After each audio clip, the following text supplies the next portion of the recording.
later. This is one of our periodic unscheduled live streams, semi unscheduled. They always happen, Saturday nights around this time. Boy, the light is really bad out here, but I don't think I'm going to do anything about it. It's a mysterious look. But natural lighting, it's flattering. The topic of conversation tonight, for those of you who are watching this later, the usual caveat, since these are semi-unscheduled, no one's knowing if we're here or not. So while we wait for people to decide if they're going to pop in or not, I take the time to light a cigar. So there'll be a little bit of dead space here at the beginning. Someone is here, though. I haven't popped into the chat yet. Whoever you are, welcome. Stick with me for 1 second while excuse me while I whip this out. Name the quote. You should be able to name that. That's an easy one. Or no, it's pardon me while I whip this out.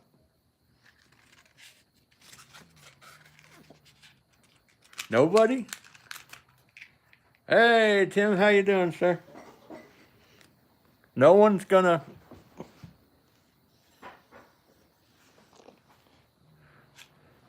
No one's gonna identify the quote? It's a classic. You'll be embarrassed.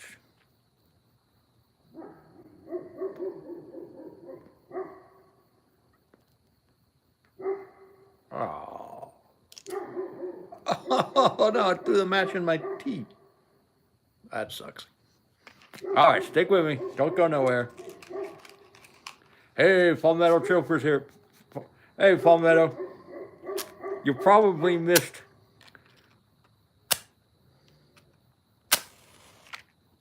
Your boyfriend, no.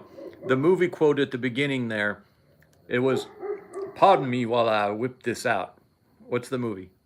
Palmetto should know this.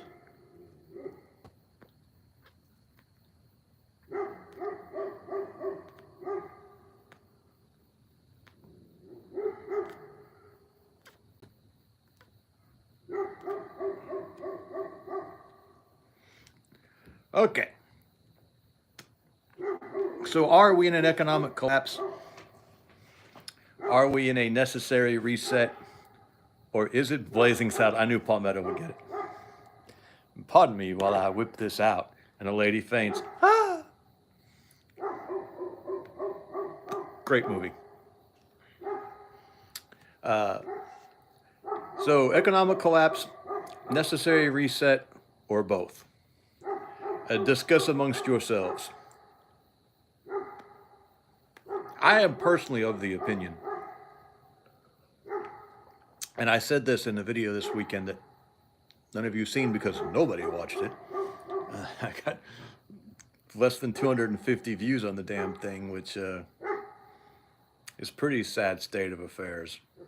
I used to be able to put up a video without a title. I put up a video one time without a title and I got like 1,000 views on it. So anyway, Palmetto says he's about to buy stock in these military industrial complex companies now that hey, Patrick, now that the price is coming down. I don't think I would buy stock in military industrial companies right now, Palmetto. I think peace is about to break out all over. I don't think we're going to be in a very big wartime scenario here. Because Trump dried up all their seed money. He took away all their billions of dollars from the USAID they were using to... what company are you in, Palmetto? I actually was thinking about buying some Boeing since it's down so much. I'm on the Robinhood app, and I can buy just little slivers here and there. I can buy I've literally bought like 25 cents worth of a stock on the Robinhood thing. I'll put like $20. Lockheed, Northrop, and Raytheon. Raytheon used to make the missile I fired. They made the tow missile for a while. I don't know if they still do or not, but I'd be interested in Raytheon just for sentimental reasons. It's a hell of a missile. So, yeah, I thought about grabbing a little sliver of Boeing. The problem is Tesla's down so much.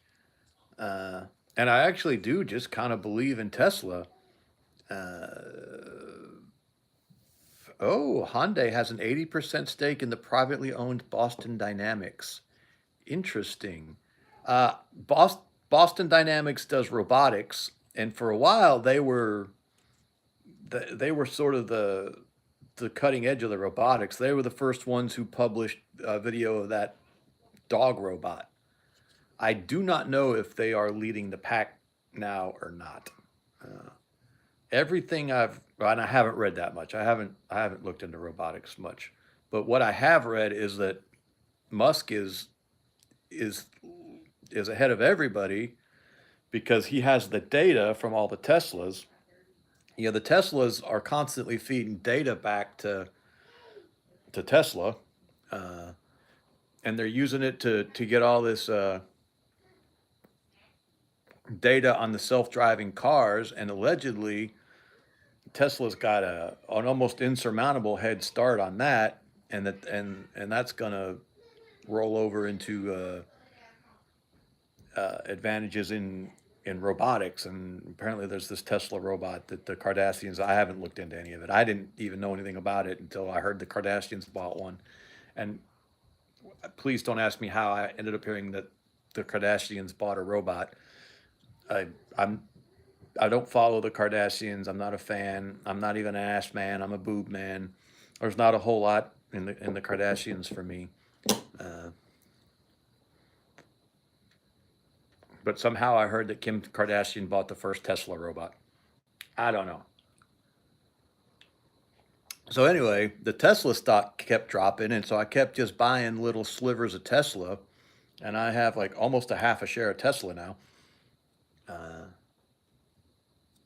and I'm almost, even with this bloodbath that happened this weekend, I'm almost in the green for my Tesla because I bought it at the exact right time. I bought it, when they crashed it before this most recent crash. Um, and then I stupidly bought Amazon. Maybe that wasn't stupid, uh, but Amazon flash crashed this weekend and it was way down. It was down like 8% or something. I was like, well, let me buy a little sliver of Amazon because I don't. I mean, I think it's a terrible, evil company, but I just wanted to go up and sell it. So I got a little sliver of Amazon. Uh, Everyone thinks the stock market tanking is bad, and I'm just over here buying up stocks because they'll recover eventually. Yeah, that's me. Uh, that's me too. I put about a. I mean, I don't have much money to invest, but with this crash this week, I threw $100 in there and just bought the little stuff that I'm such an. I mean, I don't have any knowledge. I look for the companies that I've heard of whose stock price is down. And if I've heard of the company and the stock price is down, then I'll buy it. So I had a great week. I was buying stuff left and right, not left and right. Like I said, I had $100. I don't normally ever take money out of the family budget for the investment stuff. It's my sidelines, uh, that I use for my investments, which is primarily silver. But here, as of late, I've started kind of taking about a third of my silver money. Hey, Jay. Madison Township, Ohio. How you doing? Uh, and uh, and I've just been doing this for like 6 weeks, maybe 2 months. Uh, but this week with the flash crash, I don't know if that's an accurate term, but that's what I'm going to call it. I went ahead and took about $100 and threw it in there. And my reliable is Ford. I buy the Ford just seems to really hold its value well. It's always like $10 a share, and every once in a while it shoots up to about $14 a share. And when it shoots up and something else is down, I sell the Ford and buy something else, and then you buy back into the Ford. Uh, Buddy Bear's here. Oh yeah, I know, Buddy Bear. I'm not giving up on my silver at all. However, I have gotten to a point with the silver where I don't have to, but I've decided I don't have to accelerate. I don't have to the foot on the gas so much with the silver. Um, and I'm not really taking I'm really not even going to slow down. Like I just went and bought 4 ounces of silver Friday. I bought 20 quarters. Uh, that's right under 4 ounces. I'd have to do the math, and I'm not good at math. So I'm still buying the silver, and I don't have a whole lot of quarters for some reason. I don't have a whole lot of quarters or 50 cent or halves. I've got a buttload of Morgans. I was shocked. I went and counted my silver up this week, and I had 60 more ounces than I thought I did. Uh, and I've got a lot of dimes. I try to be 50-50 between constitutional and bullion. Uh, $800 in cinder blocks so I can grow more peppers. I don't know why you would need $800 worth of cinder blocks to grow peppers, but okay. Uh,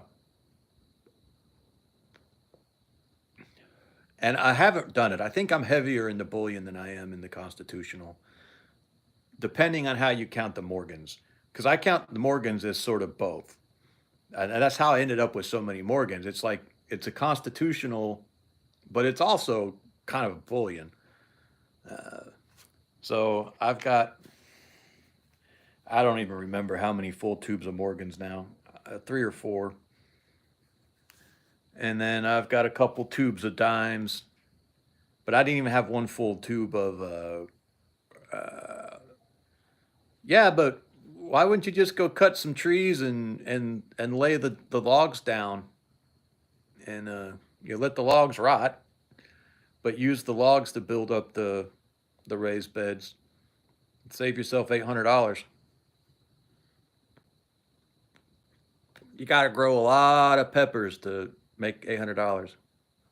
Yeah, but that's great. That's fine. They lasted 2 years and they improved your soil. You do you. You're smarter than I am, young man. I shouldn't be giving you advice. You are much smarter than I am.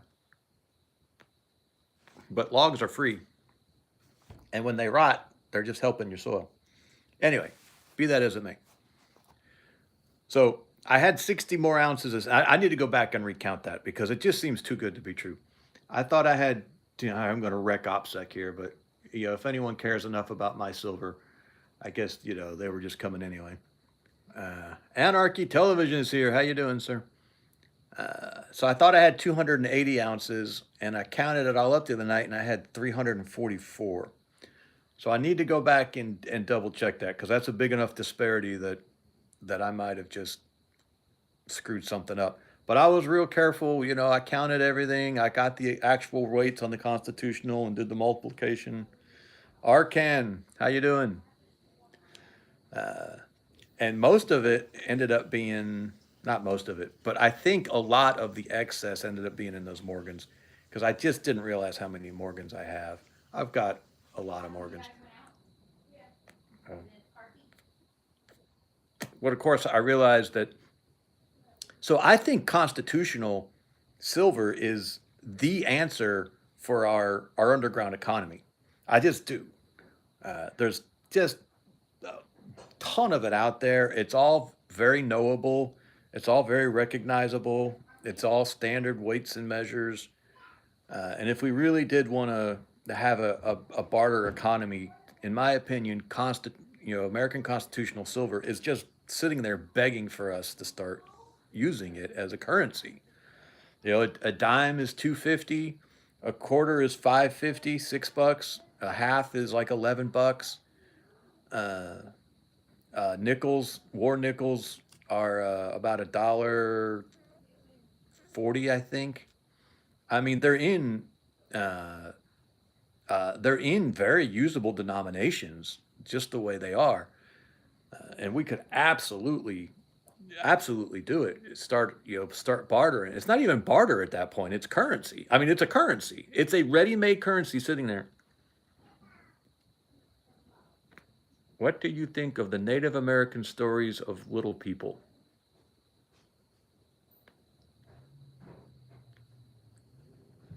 I don't know of the Native American stories of little people. You'll have to share some of those with us. I am not familiar with that topic. When you say little people, do you mean like dwarves, or like leprechauns, Native American leprechauns? I wonder what would be in the pot at the end of the rainbow for a Native American leprechaun. Pemmican? I bet they'd have pemmican in the pot at the end of the rainbow. So anyway, I decided I wanted quarters.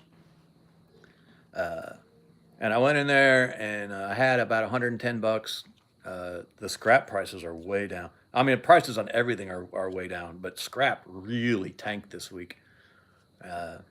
So I had a good load. I thought I was going to kind of clean up, and I didn't. I got about pemmican and firewater.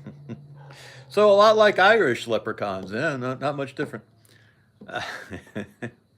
Except instead of pemmican, it's corned beef. Corned beef and the drop of the crater. I shouldn't try to do accents. I can't do them. So I wanted to up my quarters, and I went in there specifically with about 110 bucks to get quarters, and I was able to get 20 quarters, 550 a piece. Melt value on them right now is about 540, so it was a pretty good deal. You pay a little bit of a premium going to a local coin shop, but not bad, and it's convenient. And I consider it insurance because if anything, if I ever bought anything from that LCS that ended up being fake or something was wrong with it, hey, engineer just succeeds here. How you doing, sir? I could just walk back in there with it, and they would make it good in a heartbeat. So if I paid an extra percent on the premium, I just consider it an insurance policy. I've just bought an insurance policy on my silver.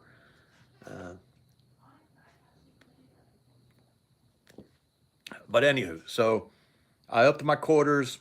So I think I've got a full tube of quarters now, and I'll probably try to do one more full tube of quarters before I start working on some halves.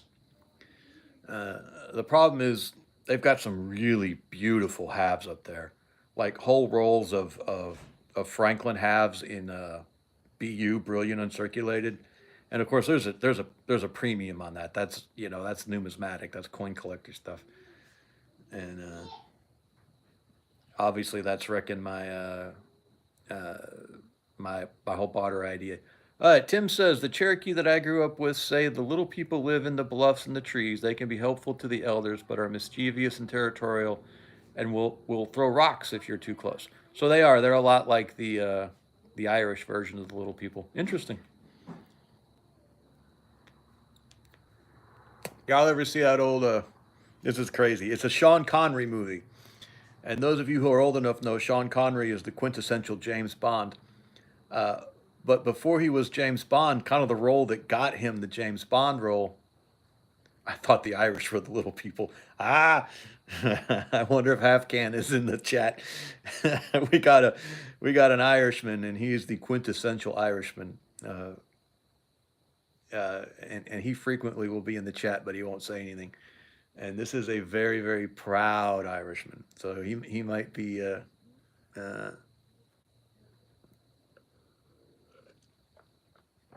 he might be in the chat right now listening to this. But he's got a good sense of humor. Uh, he can laugh about it. Where was I? Oh, I don't remember. Anyway, so oh yeah, that's what I was saying. So I had about 140 bucks between my scrap and a little bit of uh, uh, uh, a little bit of cash I threw in. And so I put 110 in silver and I put 30 into the stock market. And that's probably going to be about my ratio going forward. I'm still I'm still a big believer in the silver. If I could afford gold, I'd be a big believer in the gold. but I can't afford gold. But I also really want to stack up enough constitutional that I could try to come up with a way to do some barter. Just for like an experiment. Just find someone who's willing to trade in constitutional silver and buy and sell. Uh, like I need to replace Mariah's refrigerator. My poor wife, our refrigerator caught on fire back sometime in the early winter. I don't even remember now. Uh, and I had to come up with a solution quick. And so I found a refrigerator local for $75, but it doesn't have a freezer. It's just a refrigerator. It's a full size refrigerator with no freezer. And she has a chest freezer. And the poor woman's been making do with a refrigerator and a chest freezer on the back porch. And it's come to the point where it's summer's coming on. We need an ice maker. We don't have air conditioning in the house, so it's not a necessity, but it's definitely a nice little luxury. So I need to. Oh, hey, washing machines are really easy, Palmetto. Really easy. In fact, you might not even need to replace a part. Frequently, when it's with washing machines, a sock just got caught in the pump, and you can clear those pumps. They come off. They're designed to come off and come apart, and you pull that sock right out of there. Or the belt. It's usually either something's in the pump or the belt's gone bad, and both things are very easy to fix. Dryers are even easier. Uh, I keep because you would be shocked how many free washers and dryers I come across. Uh, it's only spinning with half a load. There is a bearing that seems to be the issue. Those bearings are not terrible to replace, but it might not be worth it because then you have to take the cabinet off and you got to pull the tub uh, and uh, and then that bearing. Once you get to the bearing's not hard, but getting to the bearing is a royal pain in the ass uh, because that tub is on these levelers, these spring-loaded levelers, and it's just it might be more than trouble than it's worth. But I keep saying I'm going to start hauling. What I do with the appliances I find is I just scrap them, and they'd be worth way more if I fixed them and just sold them for $100 a piece. And they're not hard. I can fix them. I've done it a fair amount. I used to be a repo man for a rent to own company, and I would frequently end up having to repair the appliances I'd brought back. I was really, really good at the repossession part. I was not so good at getting the money part because they didn't want me to bring back the merchandise. They wanted me to bring back the money. But my thing was that we were harming these people, uh, selling them things they couldn't afford and didn't need, and so I would just go out and gank their shit because I figured I was doing them a favor, right? So I ended up fixing a lot of washers and dryers and stoves and stuff, and I got decent at it. But yeah, you need a place to work. But what you really need is a place where you can hook them up and test them. So I need a little shop where I could, have a little water hookup and a 220, and uh, yeah, I could bring these appliances back and fix them and throw them up on Marketplace and make a little bit of money. Hey, Kimmy's here. How you doing, man?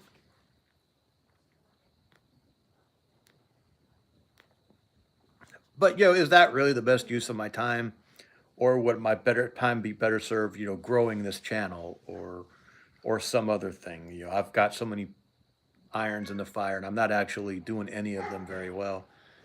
I think the best business idea I have, because I love doing it, is I need to go uh, just start approaching electricians and plumbers and asking to buy their scrap. Pay them fair value for the scrap, and then bring it back here and then process it into higher grade scrap. Strip the wires, clean up the pipes, you know, and take insulated wire and turn it into number one and number two,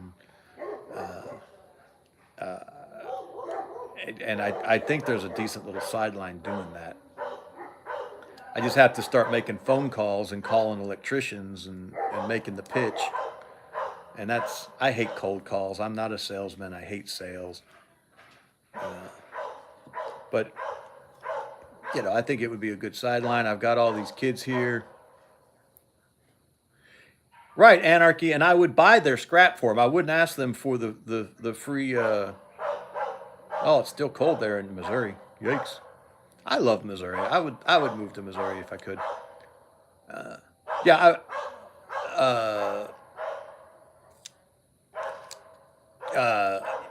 was that Anarchy who said that about the electricians? Yeah, I wouldn't ask them to give me their scrap. What I would do is offer them what the scrapyard would pay them for it, and I would come pick it up. So they wouldn't have to, you know, they wouldn't have to mess with it. They wouldn't have to have it sitting around in the shop, you know, until they get around to doing something with it. Because most of the ones I know, they don't process it. They don't strip it. They don't clean it up. You know, they just haul it down there and take what the yard gives them for it. So I would still give them what they would get, and then I would just bring it back to the house. I've got a little wire stripper. I got a bunch of boys who are the right age to be useful, and I could, you know, turn around. You pay $1 a pound, $1.20 a pound, depending on what it is, and then you strip it and process it, and it's suddenly $3, $3.50 a pound, and you can almost triple the value. But yeah, I wouldn't ask them for free scrap. Yeah, that's good money. Plumbers plumbers are really the ones who come up with the good scrap. The thing with plumbers though is that their scrap is already at least number two. So there's not much you can do to it to make it worth a whole lot more. So you can't really afford to pay them what it's worth and then turn around and make enough off of it to have a profit. Because usually what they have is now that is not true for brass. If you can get their brass, you can clean that up and take it from dirty brass to yellow brass, and that could be worth it. Especially pressure regulators. I love it when I go underneath the house and I find because the sometimes the the plumbers will fix a pressure regulator and they'll just leave the old one laying there underneath the house. And that's 5 pounds of brass and it cleans up really easy. One half of it's brass, the other half of it's steel. And it's just some screws and it comes apart and you've got 3 or 4, maybe 5 pounds of yellow brass on some of those things. And if you go to the right yard, you can get $2 a pound for yellow brass. So that's good stuff. If you get old faucets and old spigots and stuff, yeah, you can take those from dirty brass to yellow brass pretty easy. They're worth it. So there's some stuff. There's some stuff the plumber, the brass. If they have enough brass, that might be worth it. But if you're just getting the copper pipe cutoffs from them, well, that stuff you can cut off the solder parts, and that takes it from number two to number one. But the price difference between number two and number one is not massive, and you've still got to do it. So there's a labor involved, and so I don't know that it would be worth it to try to do that with plumbers. But with electricians, absolutely. You just buy their scrap wire and then strip it, and take that insulated wire up to number one, uh, clean copper, and you might be able to triple your money. You're paying them $1.20 a pound, $1.10, whatever it is at the moment. Right now, it's like 90 cents, and then you turn around. So right now, the wire is 90 cents, and you strip it, and you can get $3 a pound for it. So you've essentially tripled your money with the labor of stripping it. So, and I don't know if there's enough of it out there to make it a, you know, your main business, but great sideline. Yeah, you could put, 5 to 10 hours a week in it, and you might be able to clear 400 or 500 bucks, depending on how much scrap you can get. So, but you got to develop the sources. You got to develop the sources, and it's cold calls, sales. Make the pitch. But that's how I buy my silver is with all my scrap stuff. Whatever scrapping I'm able to do, I just take that money and put it straight into silver, and now a little bit into stocks. I wonder if Buddy Bear's still with us. Buddy Bear really pays attention to the economy stuff, and he's got some men he trusts who really have their ear to the ground. So, oh yeah, he's here. But my stock money is like, hey, Big Nate. Yeah, no, absolutely. There is a weight loss, and I keep meaning to weigh it and try to figure out what it is, but I don't think it's enough to torpedo the whole idea. But you're right. You would be paying for insulated wire by the pound, so you're paying for that, uh, the casing, and then you're stripping off that casing and you're losing that weight. But I don't think it's a huge percentage of the weight. Uh, Now, I tell you where I might be getting rich. I shouldn't be putting this out there. I'm terrible at OPSEC.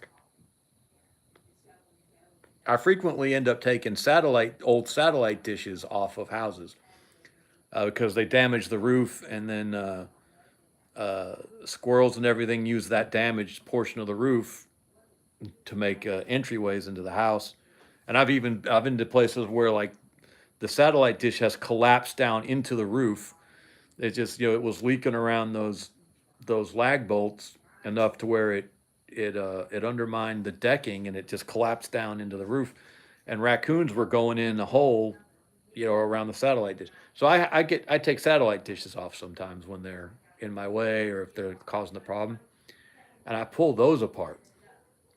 And there's about 20 pounds of steel in there, which is 7 cents a pound, so about $1.40. But you take the LNBs, the little thing at the end of the arm that looks like it's got the little horn on it. Those are called a low noise block, and it's actually the receiver part. The satellite signals hit that dish, and they bounce back into that LNB, that low noise block, and it kind of filters it, and it blocks out the noise. Uh, so you strip that down, and there's about a pound of cast aluminum that's pretty easy to clean up. And there's these circuit boards in there, and those circuit boards are coated with a foil. I've got this right in here. I could show it to you. And that foil is a alloy called GNP, which stands for gold, nickel, palladium. Uh, and it looks like it's more palladium than anything. Uh, is it palladium or platinum? It's one of the two. It might be platinum. Uh, but you go even farther, and you've got that jack, where you screw the coax cable into. Well, inside that jack is a gold pin, a gold end pin, and there's usually just one of them on each one, and it's just a little pin with a uh, yeah, Kimmy, the old cars probably were worth more as a scrap. And what it is the coax cable just slides in there, and so it's got this little receptacle on the end, and it's got like a wire, and it's soldered into the circuit board. And they're not easy to get. They're easy to get out once you know how to get them out. But I didn't know they were there until I was just knocking those connectors off so that my aluminum would be clean. And one day I snapped one in half, and the pin came out. And I mean, you look at it, and it looks like gold. Uh, so I've been saving those, uh, and I've got 2 ounces of worth of them, 2 ounces of them, and I got an acid test kit, and the acid test kit I says that they're 12 karat gold. Now I've talked to some people who said they think they're plated copper. I They don't, when I cut them in half and look at the cross section, I don't see any copper. But that doesn't mean it's not. It could be plated copper. But I've got 2 ounces worth of these things, uh, which if they are 12 karat gold, that's an ounce of gold.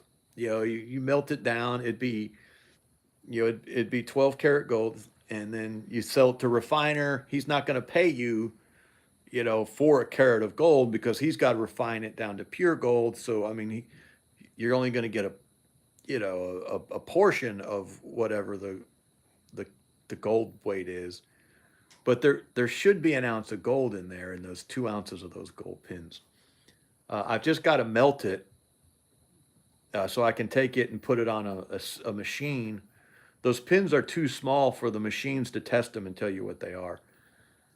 So I've got to melt enough of them to get enough of a button to take it up there and get it tested. But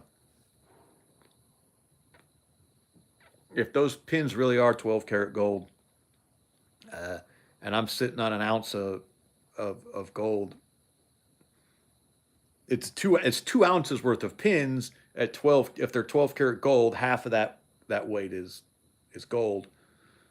Uh, and then you sell it to a refiner, and he probably pays you 75% of the melt value. The melt value would be the amount of gold that's actually in the pins.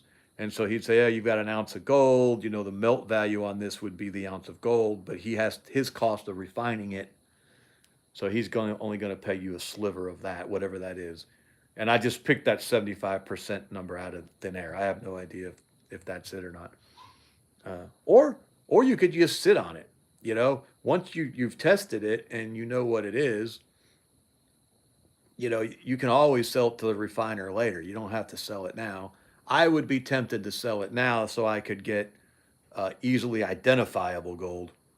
Uh, oh, Anita Another Gun's got a good point. We'll talk about that, Anita. He's pointing out that the tariffs are going to give the ammunition companies the excuses they need to jack the price on ammunition through the roof.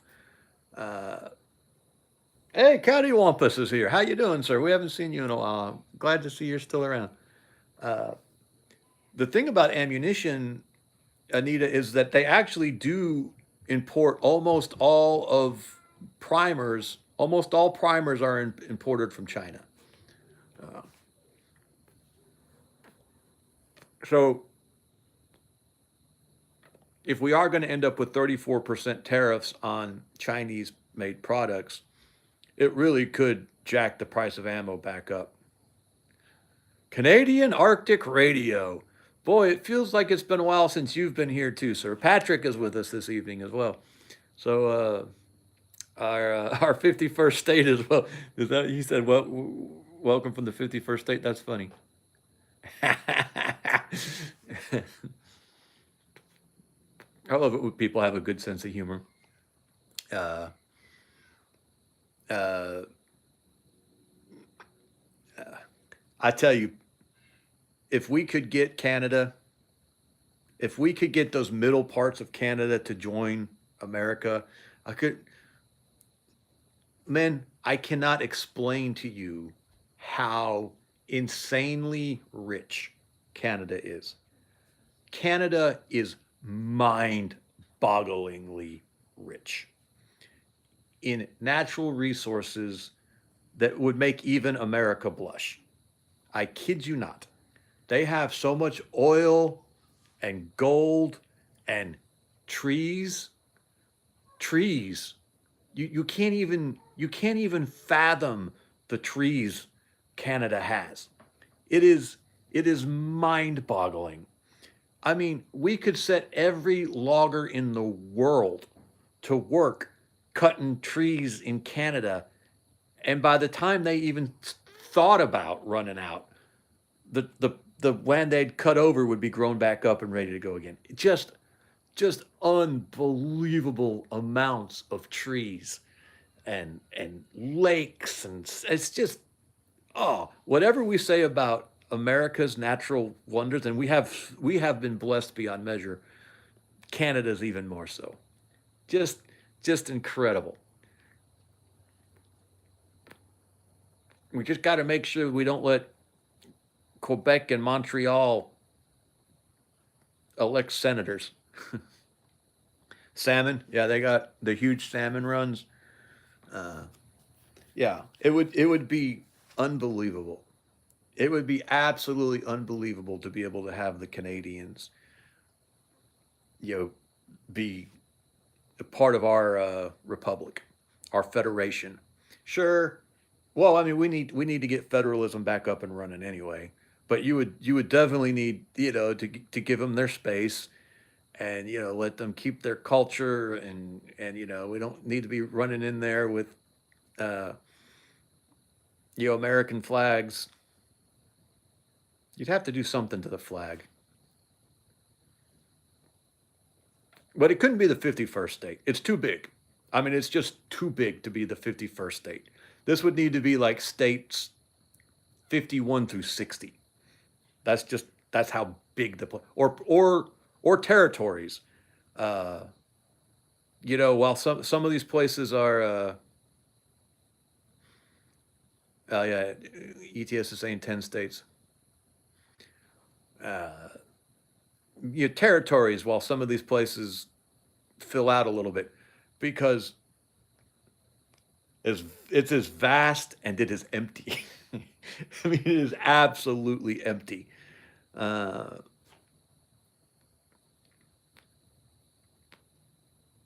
but yeah, what an incredible country.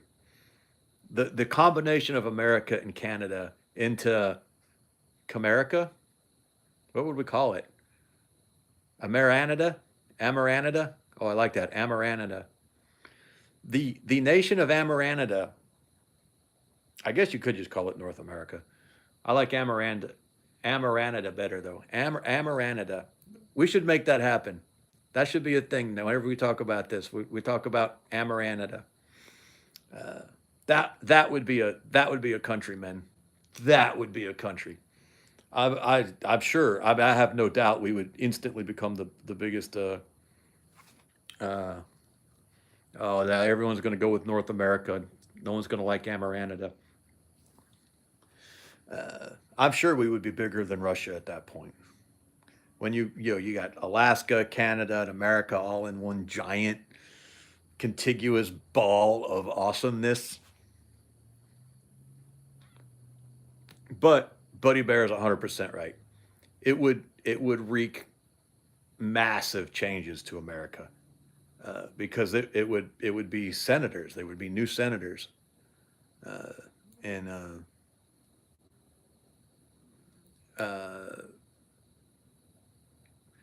okay. Patrick is saying you want Nunavut and Northwest Territories too. That is an Arctic province. As many diamonds there, and the rest of the world presently bigger than the beer's diamonds. Wow, I had no idea. See, I didn't know that there was a lot of diamonds in Canada.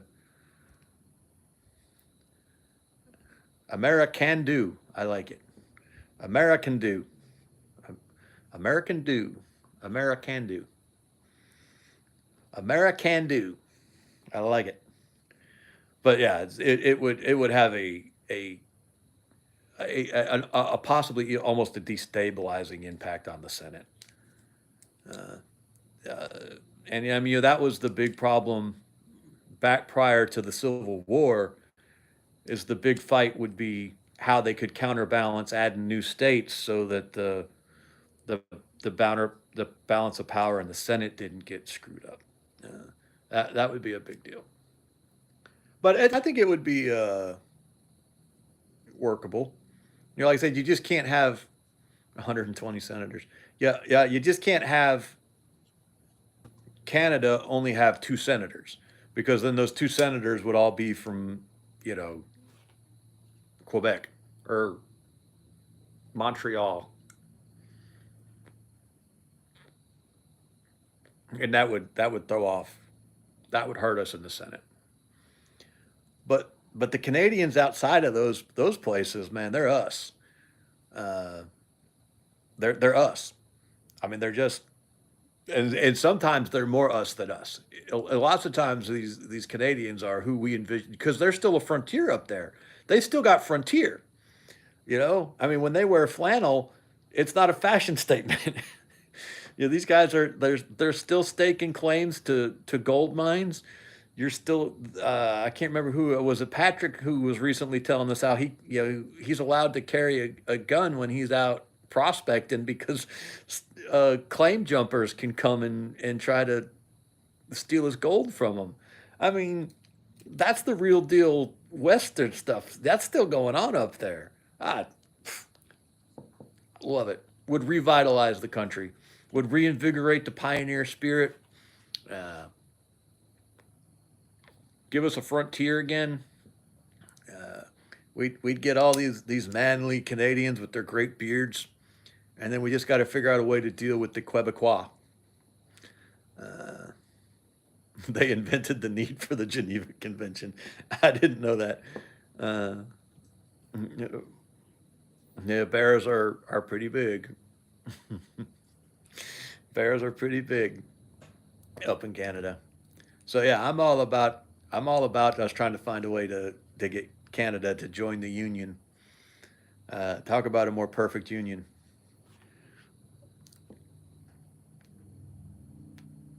They like country music. Celine Dion, or not Celine Dion's Canadian too, but who was that chick? Yeah, we can just let Quebec be an independent nation. That's a good point. Good point, Carr. No, who was that country singer who, she went pop, but she was country for a while. She was Canadian. Man, I feel like a woman. I can't remember her name right now. Not Celine Dion, but y'all know. Man, I feel like a woman. She was pretty good. I liked her. Why can I not remember her name? And why isn't someone telling me? One of you, Shania Twain. Thank you, Shania Twain. She was Canadian. Oh, Norm Macdonald was Canadian. I did not know who Norm Macdonald was until after he died. This was this was a failure on my part. I mean, I recognized his face. Oh, Patrick says Ontario is a worse issue than Quebec. He lives in Quebec. Ontario is a liberal country, but Quebec's problem is Montreal. You know, I shouldn't be acting like I know Canadian politics. I listened to a podcast called "The Same Drugs." Yeah, we'll get back to Norm Macdonald here in just a second. Uh, and it's not really focused on Canada, but the woman who runs it is Canadian. Her name's Megan Murphy, and she was a feminist communist who got red pilled, and it's a really good podcast. But she talks about everything I know about Canada. I learned from Megan Murphy. Megan Murphy at the same drugs. But no, Norm Macdonald. See, I didn't have TV growing up, uh, and so like if I heard his voice or I saw his face, I would recognize him as being in things that I had seen before, mostly Billy Madison. But I didn't know who he was until after he died. And then I started watching his stuff. Oh my God. The man was legend. You all know him. I'm not telling y'all anything you don't know. But if you don't know Norm Macdonald, you have got to go listen to Norm Macdonald. He did not care. He did not care. As long as he thought it was funny, he would say it. And sometimes it would fall flat, but not too often. He savaged O.J. Simpson. savaged O.J. Simpson, and just fearless. He went on The View, and he spent his entire appearance on The View accusing Bill Clinton of murdering Vince Foster on broadcast television. And the poor ladies on The View, they were like all flustered. They couldn't figure out what was going on. They kept threatening him, oh, you'll never be back. If you keep talking about this, we won't ever invite you back. He just kept going, didn't even slow down. But he kept he did it in such a way as like he was agreeing with them, and he was like all shocked. No, I didn't know. No one didn't know that. I thought this was common knowledge. No, you didn't know the president killed a man. And he just went on and on and on. And it was hysterical. He savaged the Clintons, savaged O.J. Simpson, savaged everybody. Yeah, Shania Twain, Cattywampus. Thank you. And really, really, really funny. And he ends up being a Christian of some flavor towards the end of his life. I don't know when he switched over. Hey, Mark, how you doing? Or even if he did switch over, I mean, he might have always been pretty based. I know that he supported one of the Bushes publicly at a time when that was not okay. Uh, and he could be dirty when he wanted to be, but he didn't have to be. Uh, he could just be earth-shatteringly funny uh, without it. But then he could also incorporate it. And man, when he was on, he was the funniest man alive. No one was funnier than Norm Macdonald when he was on. Uh, Caddy really wants us to know that Shania is the female. He has told us that how many times in a row now? One, two, oh, only two. Okay, three. You might be on repeat there, Caddy. I'm not sure what's going on, but you've sent this. That's okay. That's fine. It helps the chat rate. I mean, I'm not. But if you're trying to send different messages, you're repeating the same message over and over. Shania Twain is the female. Maybe he just really likes Shania and he just wants us to know. Shania is the female. The female. She was cute, cattywampus, but she wasn't that cute. I'd even go so far as to say she was hot, but she wasn't that hot. Anyway, Norm Macdonald is Canadian. Funniest man. I probably hands down my favorite comedian of all time. Uh, and I didn't even know who he was till after he was dead. And he died really, really well. He had a long fight with cancer. Uh, kind of kept it to himself. Didn't tell anybody until after he died. Uh, but kept his. Uh, no, okay. Cattywampus doesn't like Shania. I'm just. You seem to be really focused on telling us that Shania is the woman cattywampus. So I don't know if that just meant that you had a thing for skinny Canadian women. I don't know. Of course, that would be Celine Dion. I'm just teasing you, cattywampus. I don't care at all. I mean, it's just funny. So anywho, yeah, let's make a Amaranada, Amaranada. Let's make it happen. Let's make it a thing, and then let's go get Greenland, and then let's get Panama. I want Panama. The Panama Canal is one of the great achievements in the history of mankind. It is ours. We did it.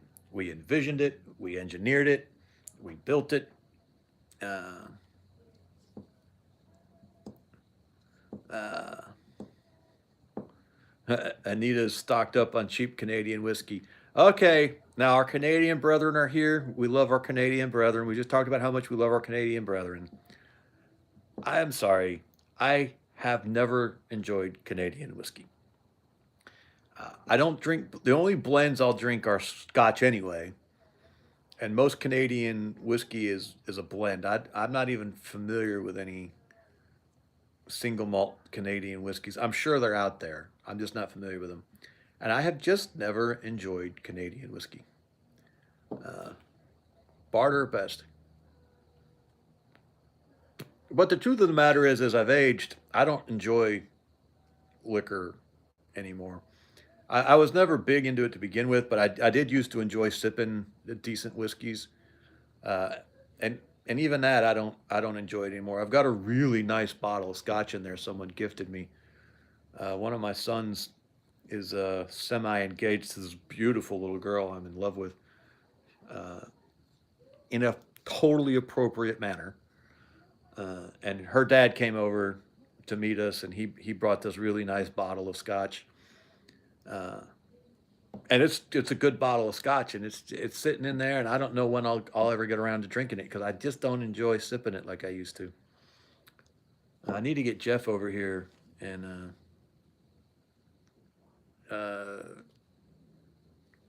you know what I do like is rye. I like rye whiskeys more than anything. Um,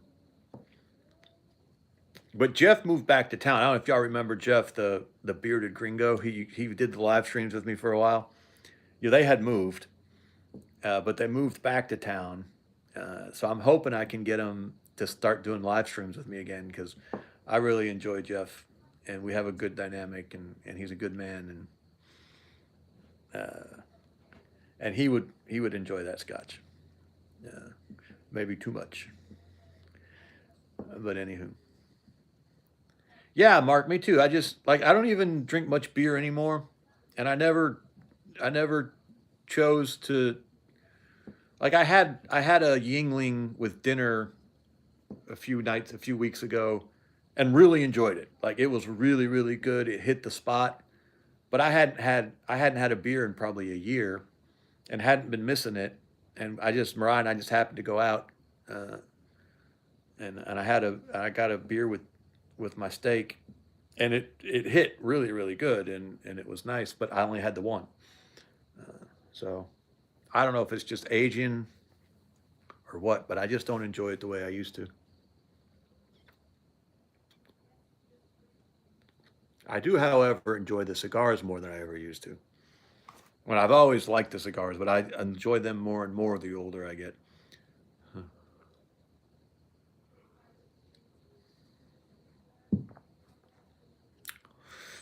Oh, Canada's got a lot of water too. That makes sense.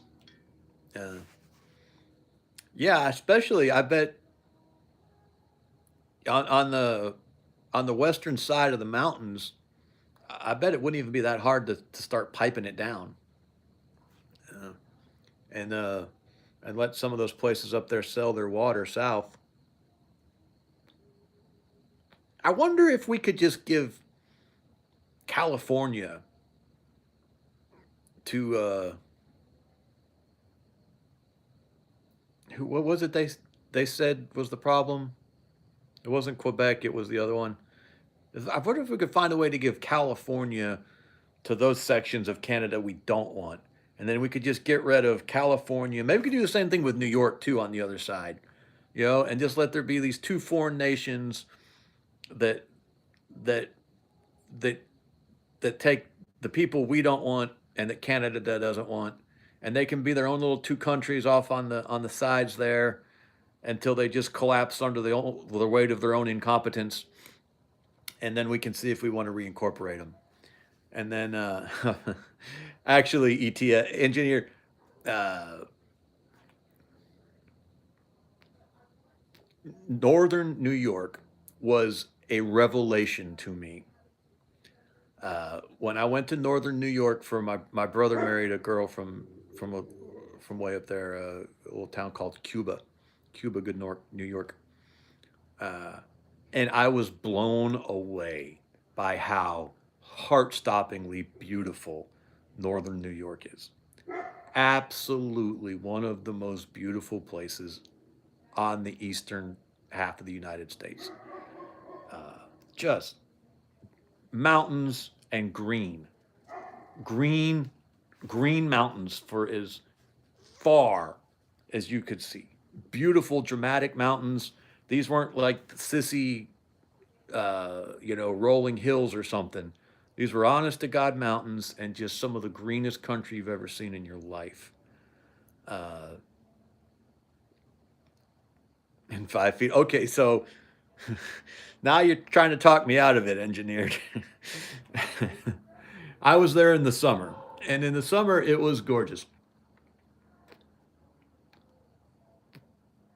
But 5 feet of snow in a weekend, and this Georgia boy is out. I am sorry, we will see you in April or May or whenever it is it thaws out. I cannot deal with 5 foot of snow. I'd like to see it once. I'd like to see it once. Uh, I love snow when it comes Friday night and is gone Monday morning. Uh,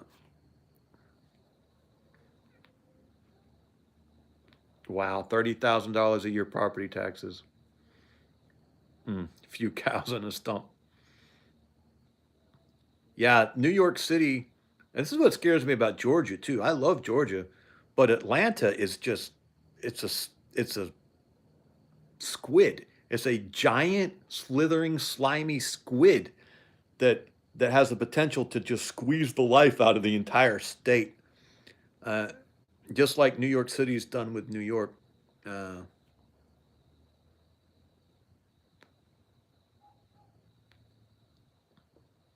that's why I romanticize Missouri so much because if Atlanta ever succeeds in really killing this state off, I got to move.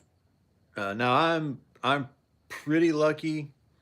I live in the extreme northeastern corner of Georgia, right on the South Carolina border. South Carolina is just right over there.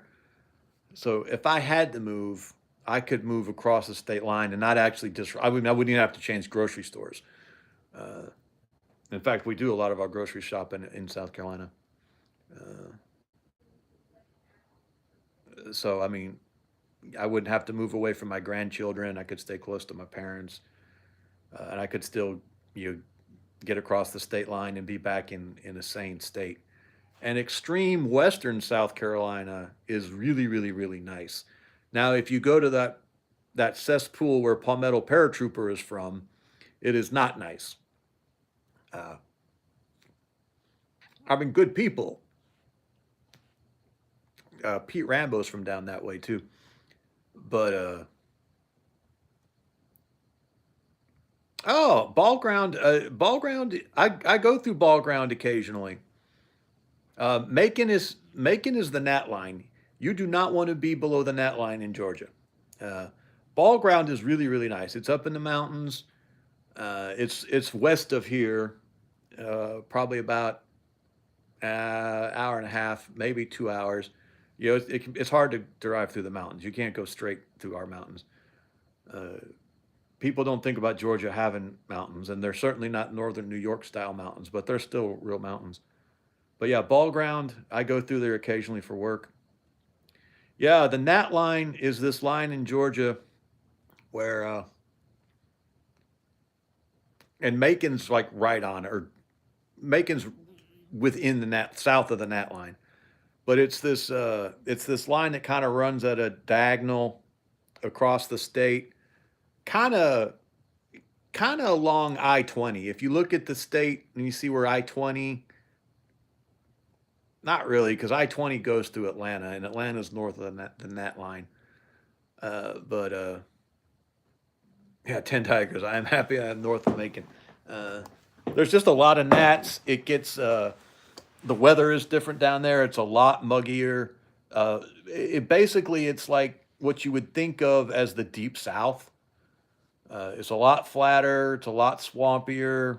You know, the Okefenokee swamp. To kind of think of, that's the epitome of south of the Nat line, and obviously that's a really unique little biome down there. But kind of everything south of I-20, kind of Macon on down, is south of the Nat line. The water tastes really really bad.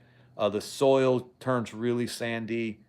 It flattens out. There's a lot more. Uh,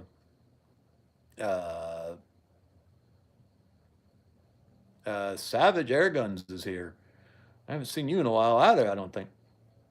Uh, it's a lot more swampier. So yeah, you want to try to stay north of the gnat line. The problem is uh, south of the gnat line, the people are fantastic. The land is really affordable. It's much more of an agricultural area. It's actually a really nice place to live as far as all that goes. But it's like a different state when you compare it to like North Georgia. Uh, so North Georgia is like South Tennessee, and South Georgia is like North Florida. Uh, Someone was actually talking about what we're supposed to be talking about. Marco says my portfolio is only down 7%, but I'm just a boring Vanguard ETF investor. I don't think that's not boring. I mean, down 7% is not boring. That's pretty good right now. I should do more ETFs, but I really am enjoying it. I've only been doing it for like 2 months now. So, I mean, take me. North Alabama is a very underappreciated area. Very, very pretty, rolling hills. Uh, I like Northern Alabama a lot. Alabama kind of, I don't know if they have the Nat line. Oh, Anita, I had bailed on my copper right before the drop. Mark lost 40,000 in one day. Eeh. Uh, I was thinking of moving down to Moultrie. The people are great down there. Uh,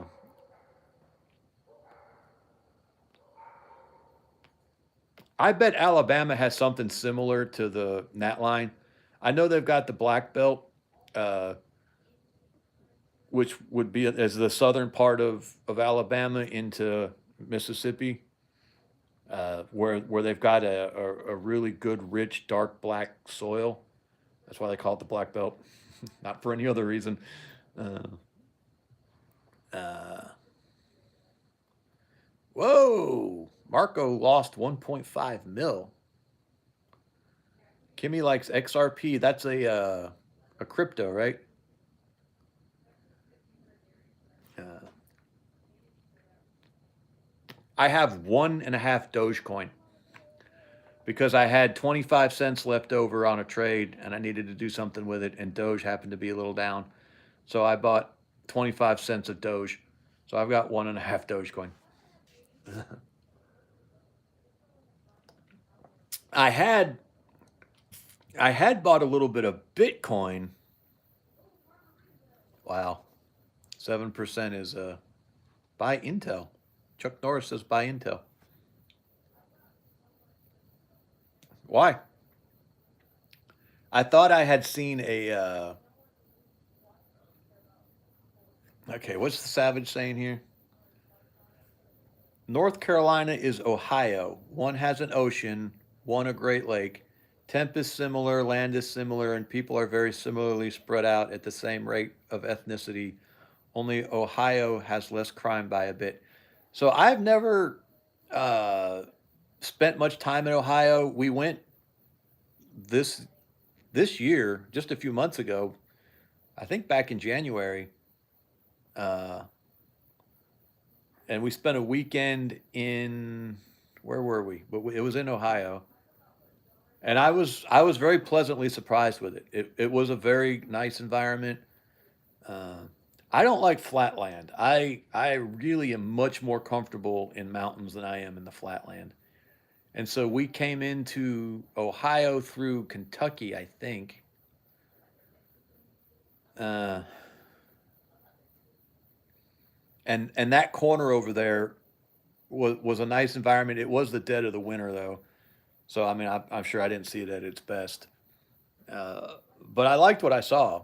Where were we? We were outside of Dayton, or I don't remember. We were in Ohio for a weekend. All we saw was the inside of a hotel. We were at a conference. Um,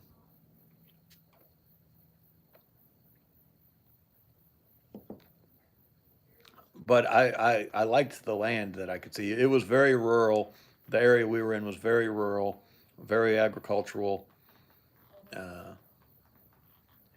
Okay, since Trump has ordered halting production of the 1 cent coin, I have been saving even the zinc ones. Dayton is a crap hole, but anywhere out of that is nice. Well, wherever I was nice. It didn't seem like a crap hole, so it must not have been Dayton. I don't remember where it was. Uh, yeah, I don't know what to think about the penny thing. I've toyed around with the idea of saving my copper pennies, and I kind of do, uh, but I don't get aggressive about it. The thing is, I don't think the penny thing is going to stick.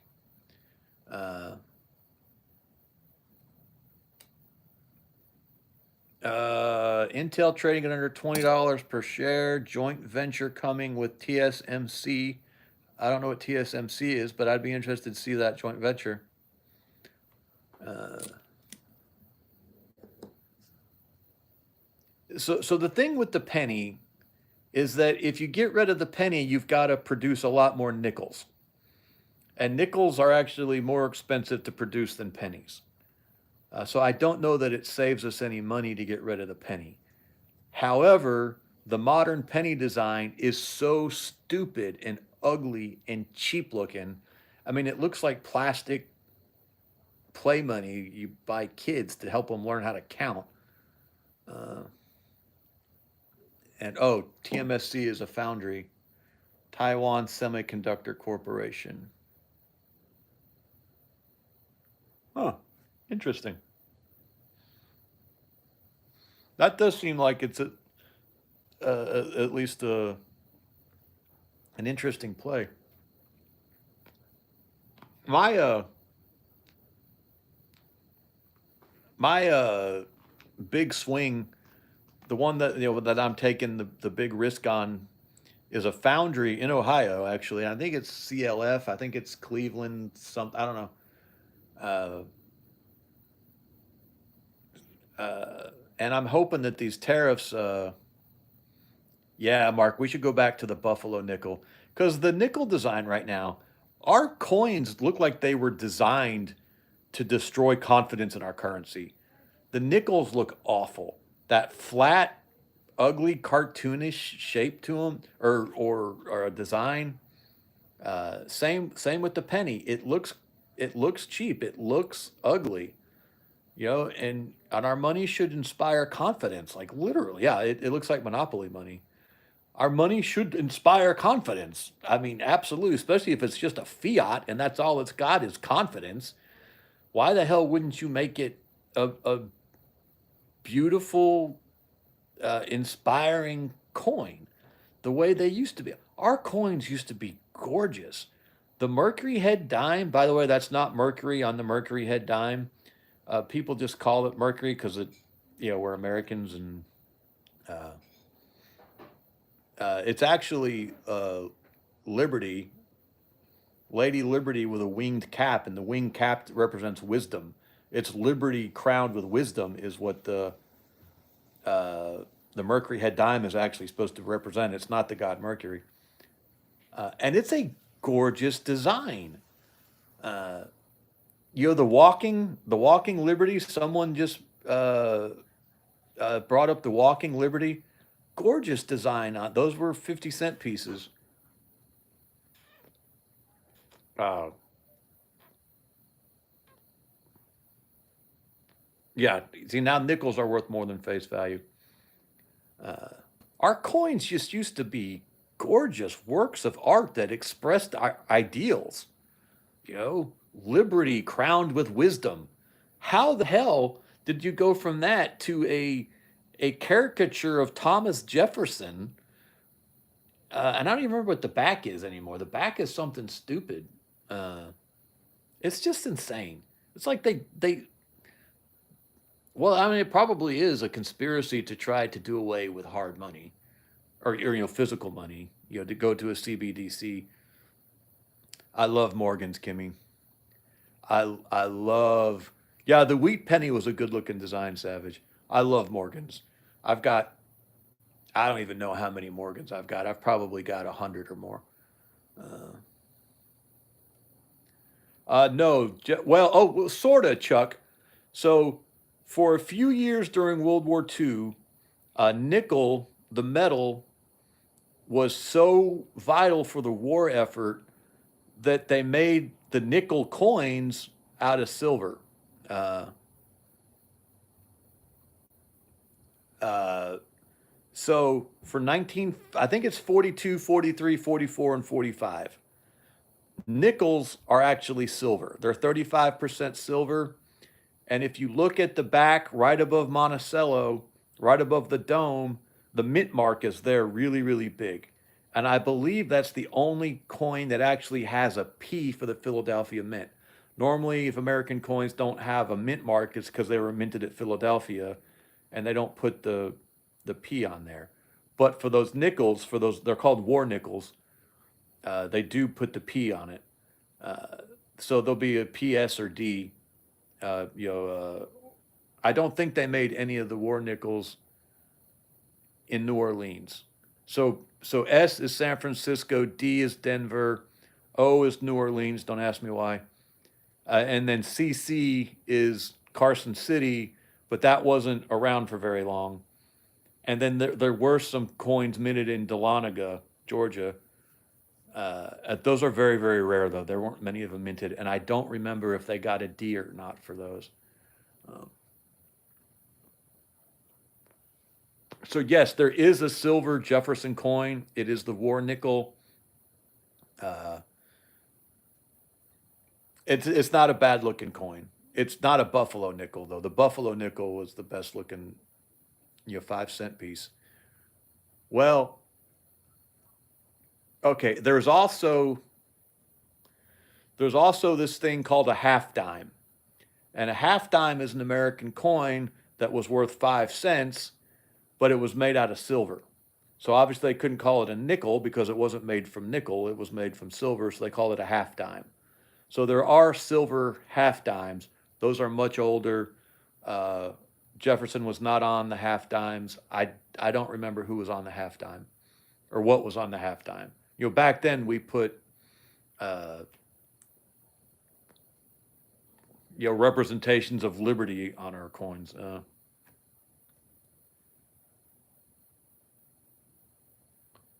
So I've been finding silver quarters in circulation lately from banks, which is rare. It is very rare, although it's going to start coming back a little bit, Savage, because they're minting 90% silver coins again, but they're proofs, and they're out of San Francisco and uh, West Point. So there's a mint in West Point now, and it gets a W. So if you get a coin with a W mint mark on it, there's a decent chance that it's a silver proof that escaped into the wild somehow. Uh, okay, they started doing that in 1988. I didn't realize it'd been that long. Uh, so they still are minting silver versions of some of our coins, and they're coming out of San Francisco and they're coming out of West Point. So if you get an S or a W mint mark, you might have a modern 90% silver coin. Now they're not very well known. Hey, Landon, shalom, sir. And so people don't know to look for them. But especially the state quarters, and there's some commemoratives out there. I've got 4 or 5 of them that I bought because I got them at a good deal. But the problem is people don't know that they're silver, and so at the time that ever comes to resell, you might have a harder time moving those. Or if you wanted to use them for barter, people might not, recognize that they're silver. Chuck Norris is broke enough to sell his coins. Well, brother, now's not a great time to sell. But MGTOW Cowboy, cheers from Chicago. Trucking industry is booming here in Chi-Town. That's interesting. I wonder why. You got any reasons why it's booming? Cowboy? MGTOW Cowboy? That's a pretty cool name. You don't hear much out of MGTOW anymore. I don't know if it all just morphed into the red pill thing or what, but that MGTOW was a thing for a while, and I just haven't heard anything out of it lately. Uh, I got my start on this channel. My very first video was a MGTOW video. Ooh, that Canadian silver is nice. That's something else our Canadian brethren does well. Their silver is 4 nines. It's 0.9999% pure. Most other silver is 3 nines, 0.999. I actually have 4 or 5 maple leafs, and they are very pretty coins. I had forgotten that I bought them actually. Sigma is the new MGTOW. Oh, I didn't know that. It makes sense though. If y'all want an interesting little rabbit hole, look up the actual, we all talk about alpha males and, the lone wolf thing, and that's bullshit. Alpha males and beta males are really misunderstood concept. And being a beta male is not a bad thing at all. Oh man, the Libertads are gorgeous, Kimmy. I only have 1 Libertad, and then I've got 6 5 pesos pieces, 1948 5 peso pieces, and they are also very, very pretty. And I've got 1 2-ounce Libertad, and it is just a gorgeous coin. It is a very, very pretty coin.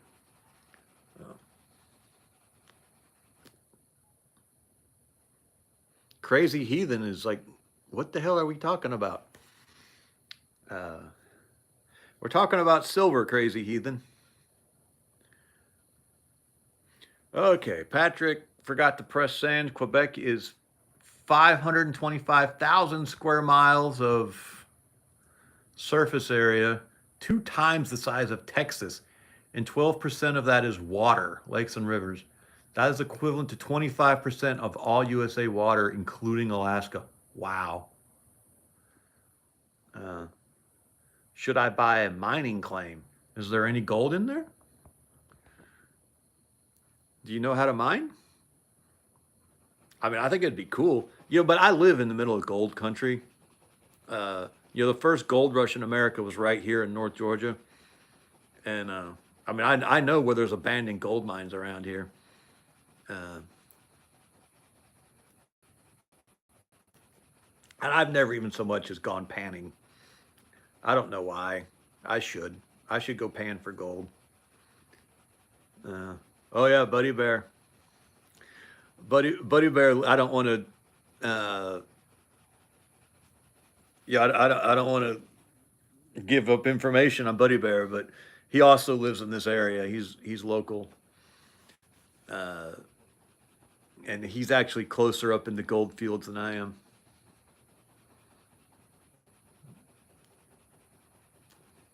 Yeah, we won't publish anyone's address, but he mentioned it, so I. Have you ever done any gold pan, Buddy Bear? Buddy Bear actually runs a pretty good group up there. One of the more successful groups I'm familiar with, and they're pretty active. Buddy Bear, that would be an interesting class for y'all to do. To do a gold panning class 1 month for your meetup. That would be interesting. Picking strawberries. That gotta be awful.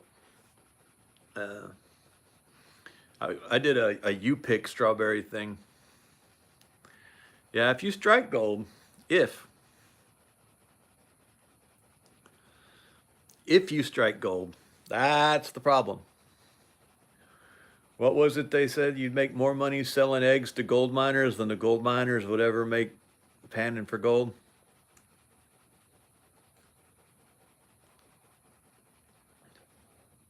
I'd still like to try it though. You get out in in nature, and the kids would enjoy it. And I had a guy I met local who did prospect for gold, and he said the most gold he would ever find was in this town called Helen, which is just west of here. And it's a tourist trap, and it's this little hillbilly town way up in the mountains, that for some reason someone got the idea to try to make it look like a little Bavarian village. And so all the buildings have this sort of Tudor style post and beam construction, and it's a bunch of just silly little shops and little bars and cafes and stuff. But people love it; they flock to it up there. And there's a river runs right through the middle of it. I think it's the Chattahoochee, if I'm not mistaken. I think it's the Chattahoochee that runs through the middle of Helen, but Buddy Bear would know better than I would. And there's a tubing. You can go tubing on that river, and there's this spot right in the middle of town where they've got a bridge going over the river, and all the tubes go under the river, and people sit on the bridge and watch all the girls coming by in their bathing suits on the tubes. And that guy I talked to said he found more gold in that spot. He'd go down there with a metal detector. Uh, yeah, Alan Jackson actually has a house up here, not too far. Oh. And he said he would find more jewelry. He found more gold in that spot right underneath that bridge with the metal detector, finding jewelry people had lost in that river, than he ever found anywhere else. And I actually I don't wear jewelry, but I wore a wedding ring for a little while when Mariah and I first got married. And I lost my wedding ring in that river tubing. So I don't doubt that that's where he pulled most of his gold out of. In fact, Dahlonega, where the mint was, back in the early 80s, they had a water main break, and they had to pull up a section of road in the middle of the town to replace the water main. And like all the locals were down there with trash cans, and it is the Chattahoochee, and barrels and stuff, just filling the dirt, just taking all the dirt and taking it back home and panning it all out. And allegedly they found a fair amount of gold. There's still gold around here. People just don't mine it. But there is still a pretty active panning community. There are people out there getting it. And what I have been told is that any flowing body of water in North Georgia has gold in it, if you can just find it. So there are people in the area who make their living panning for gold. Uh, so I should do it.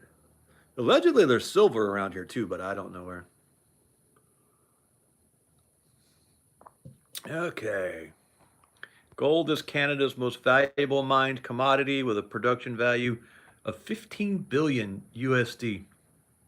In 2023, gold is mined in 10 Canadian provinces and territories, mostly in Ontario and Quebec. So what I've read, Migto, is yeah, bends in the river that have solid bases. You don't want to be trying to like pan in sand. Uh, so you want like bends in river that have like a rock base to them, and that's where the gold will get trapped. But if there's a sandy bottom, then that gold, settles out to the bottom of all that sand. And, it could be 10 foot of sand or something. So, but that's just stuff I've read. I've never actually done it. Mm. But yeah, like any place where, all the more reason to invade Canada. uh, Kind of any place where there's like a natural sluice. where the rock is near the surface, and basically the water's flowing over the rock, and that gold can settle out of the water and get trapped in those crevices and everything in the rock. The guys will make they'll make these big like they're like big syringes, and they'll get down there in the cracks of the rock, and they'll just suck up all the stuff out of uh, the crevices. Canadian Arctic Radio is a map maker by trade. That's cool. Most provincial and state level governments offer free GPS data showing the locations of gold deposits and other metals and aggregates. Um, hmm. Kind of takes all the guesswork out of it. I watched a channel for a while. It was a guy up in Canada who his whole. I have a theory about Fort Knox. I think not only is all the gold still in Fort Knox, I think there is so much gold in Fort Knox that they're scared to tell us how much gold is in there. Uh, that's the only reason I can come up with that they're not auditing the gold. Because if someone had stole it, whoever else was in power next would want to blame them for it. They would want to turn it to their political advantage. And the only reason I can come up with that nobody has wanted to do it is that there is so much gold in that place that they so underestimated how much gold they were going to get in 33 when they stole it all that it could collapse the price, you know, it could collapse the price of gold. I think there might be so much gold in that damn place that they're embarrassed of it. Uh, yeah, and also all that German gold. We stole a lot of gold in World War II. When we got done stealing all the gold from the American citizens, we went to Europe and took all their gold too. There is, but I think most of that gold is in New York in the Federal Reserve, if I remember correctly. At least that's what I saw in the Die Hard movie.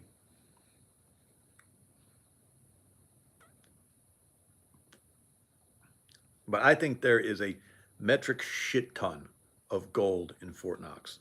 And all the gold in Fort Knox, you know, Fort Knox became a gold depository after 1933. When Roosevelt confiscated the gold, they had to have somewhere to put it, and they just put it in Fort Knox. Uh, so, uh, so Fort Knox is just one giant thieves' den. It's just where the pirates buried their treasure. Uh, I'm so mad about that.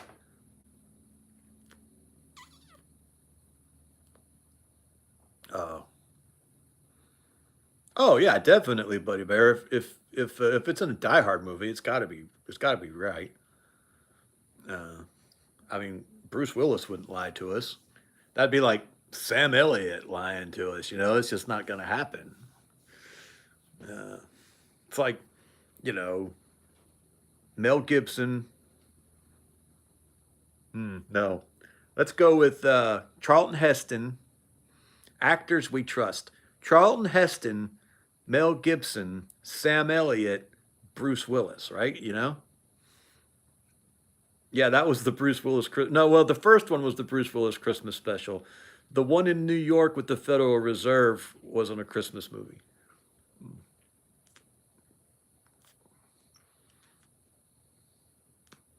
Mm. I think that was the one Samuel L. Jackson was in. It was a good one. It was a good one.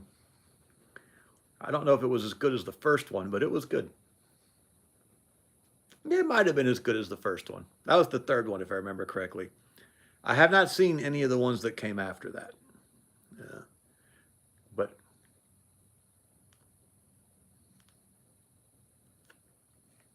Bruce Willis, Bruce Willis's specialty is taking an ass kicking. Every movie he's in, he just gets his ass kicked for the entire movie. He takes an ass kicking better than any other actor I know. Oh, John Wayne. Where does John Wayne go in that list? So I guess we got to have. Uh, I don't know if John Wayne beats Charlton Heston. I mean, how do you beat gun-toting Moses, right? I mean, when Charlton Heston gave that speech at the NRA convention where he held that musket up in the air, it was like, "From my cold dead fingers." It's like, yeah, man, Moses, freaking yeah. Charlton Heston was cool. Mel Tillis, he was a country singer, wasn't he? Okay, so let's put John Wayne in his own category. That's what we'll do. We'll say John Wayne is his own category. He doesn't go on any other list. It's John Wayne. And then when we start a category of actors we trust, it's Charlton Heston. Oh, Clint. What do you do with Clint? Okay. You guys are messing with me here now. So John Wayne and Clint Eastwood are in their own category. Uh, Clint Eastwood, where does Clint Eastwood go? I will say this, Mark. I do like the Daniel Craig James Bond. I thought he did a really, really good job with James Bond. Okay, so let's do this. Let's put Will Rogers. Damn, this is going to be a long list. Charles Bronson was another good one. I liked Lee Marvin too. Of course, he was a Marine. So John Wayne's on his own list. And then we're going to come over here and start another list. Did you see Daniel Craig did that Cowboys versus Aliens movie? That was actually a pretty good movie. Ah, Chuck. What do we do with Chuck? Steve McQueen.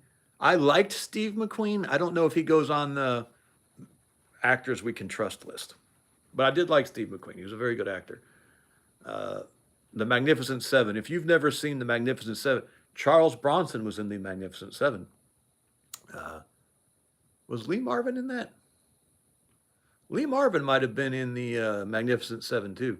If you've never seen the original, I cannot imagine any man who watches this channel has not seen the original Magnificent Seven. But if you have not seen the Magnificent Seven, we should do a watch party. I don't know if it's possible to do watch parties, but we should do a watch party of the Magnificent Seven. Okay, Buddy Bear says that Lee Marvin was not in the Magnificent Seven. On Rumble, yeah, I should fire up Rumble. I started a Rumble channel and I've never done anything with it. Oh, Big Valley was a great show.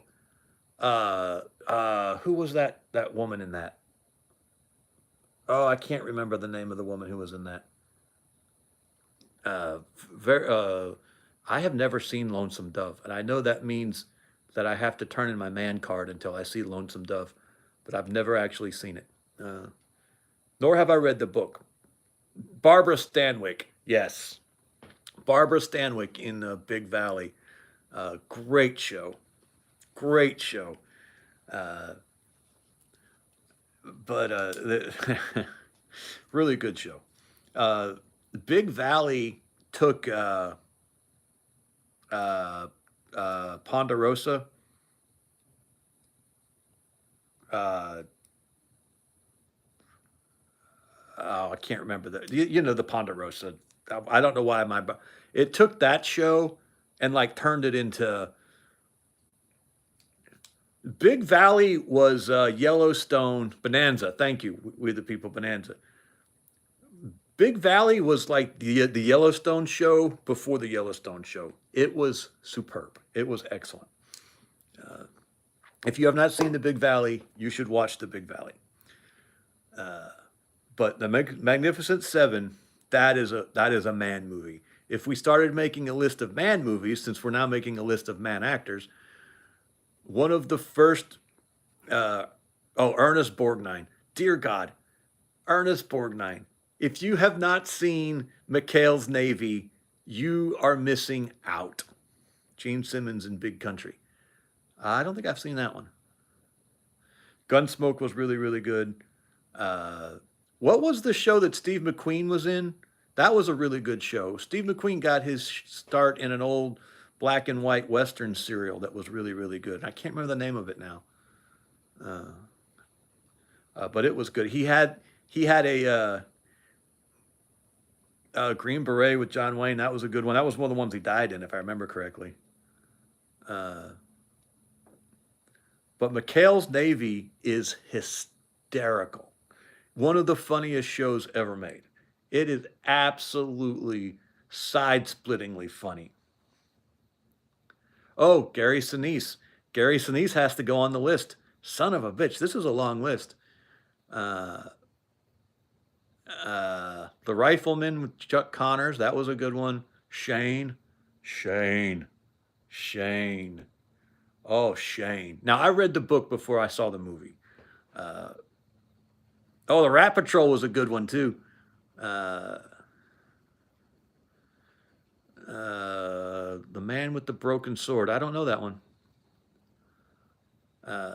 But Shane, read the book and then watch the movie Shane.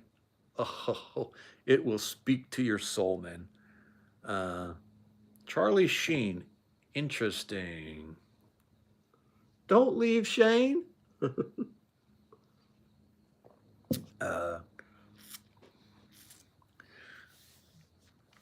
Shane was very, very, very good. So yeah, we need to start doing watch parties for these man movies. Okay, man movie, fun. Now it's a comedy, but a man comedy. John Wayne, McClintock, great movie. I have not seen The Arrival. I have not seen The Arrival.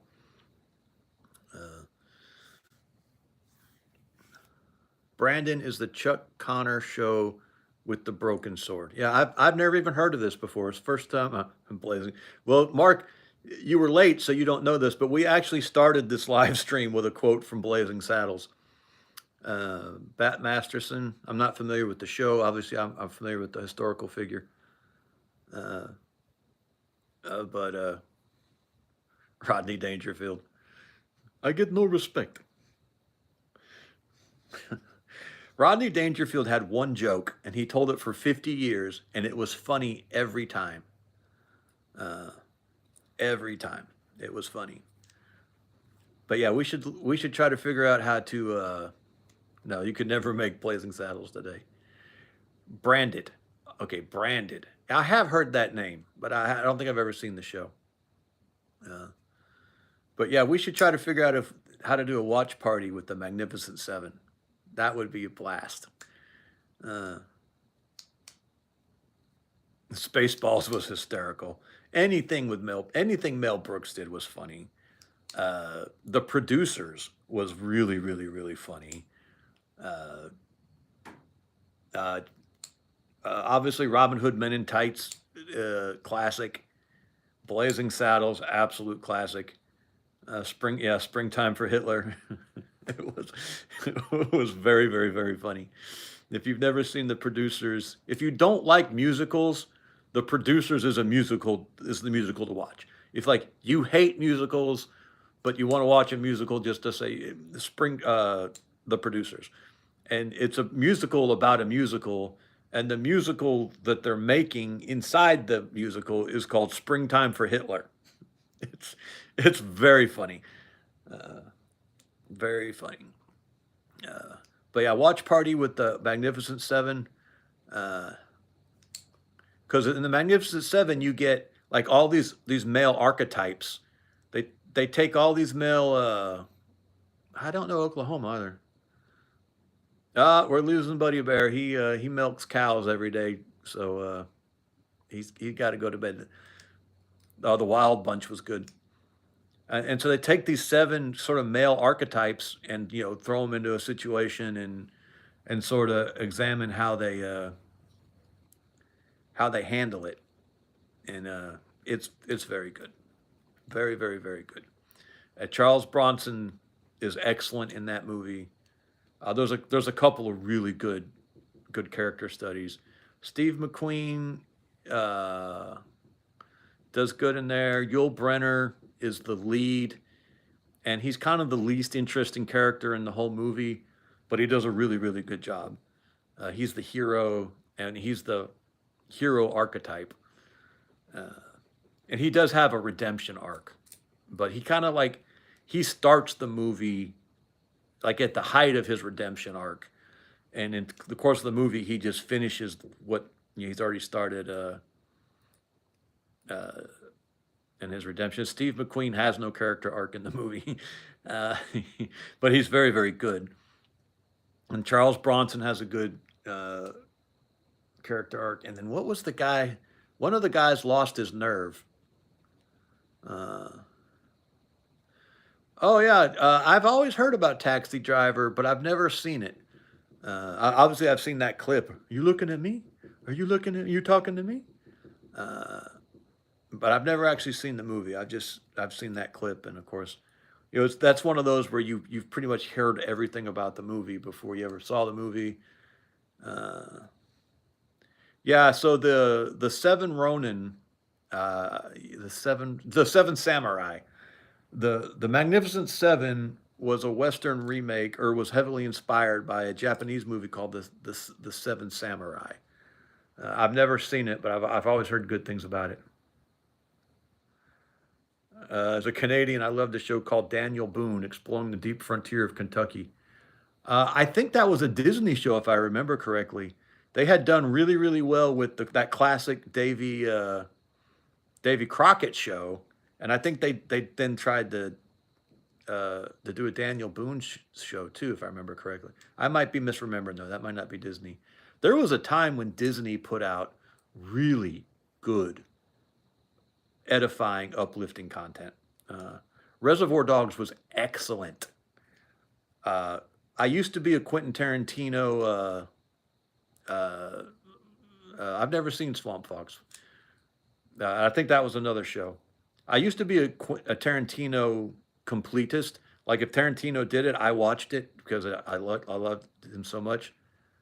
Uh, then I saw he did this movie called Death Proof, which was a double feature with Robert Rodriguez. What was Robert? Whatever the hell his name is, his buddy. I don't know. They did a double feature. I haven't seen that one yet. I'm about to tell you why I haven't seen that one yet. Who was the guy who did Spy Kids? And they did From Dusk Till Dawn together. Oh, Dusk Till Dawn's another great man movie. Oh, Dusk Till Dawn is like the greatest theological movie of all time, almost. Uh, but once he did Death Proof, I haven't. Robert Rodriguez, thank you, Chuck Norris. He did a double feature where he did a movie called Death Proof, and Robert Rodriguez. I can't remember what Robert Rodriguez's half of it was. I never actually saw the Rodriguez half, but I watched the Death Proof half because it was Tarantino, and I love Tarantino. Uh, and it was terrible. And it had Kurt Russell in it too. So it should have been good, but it wasn't. And I haven't watched anything he's done ever since, except Inglorious Bastards was the last Tarantino movie I watched, and it was superb. It was perfect. Uh, yeah, Death Proof was just an ugly movie.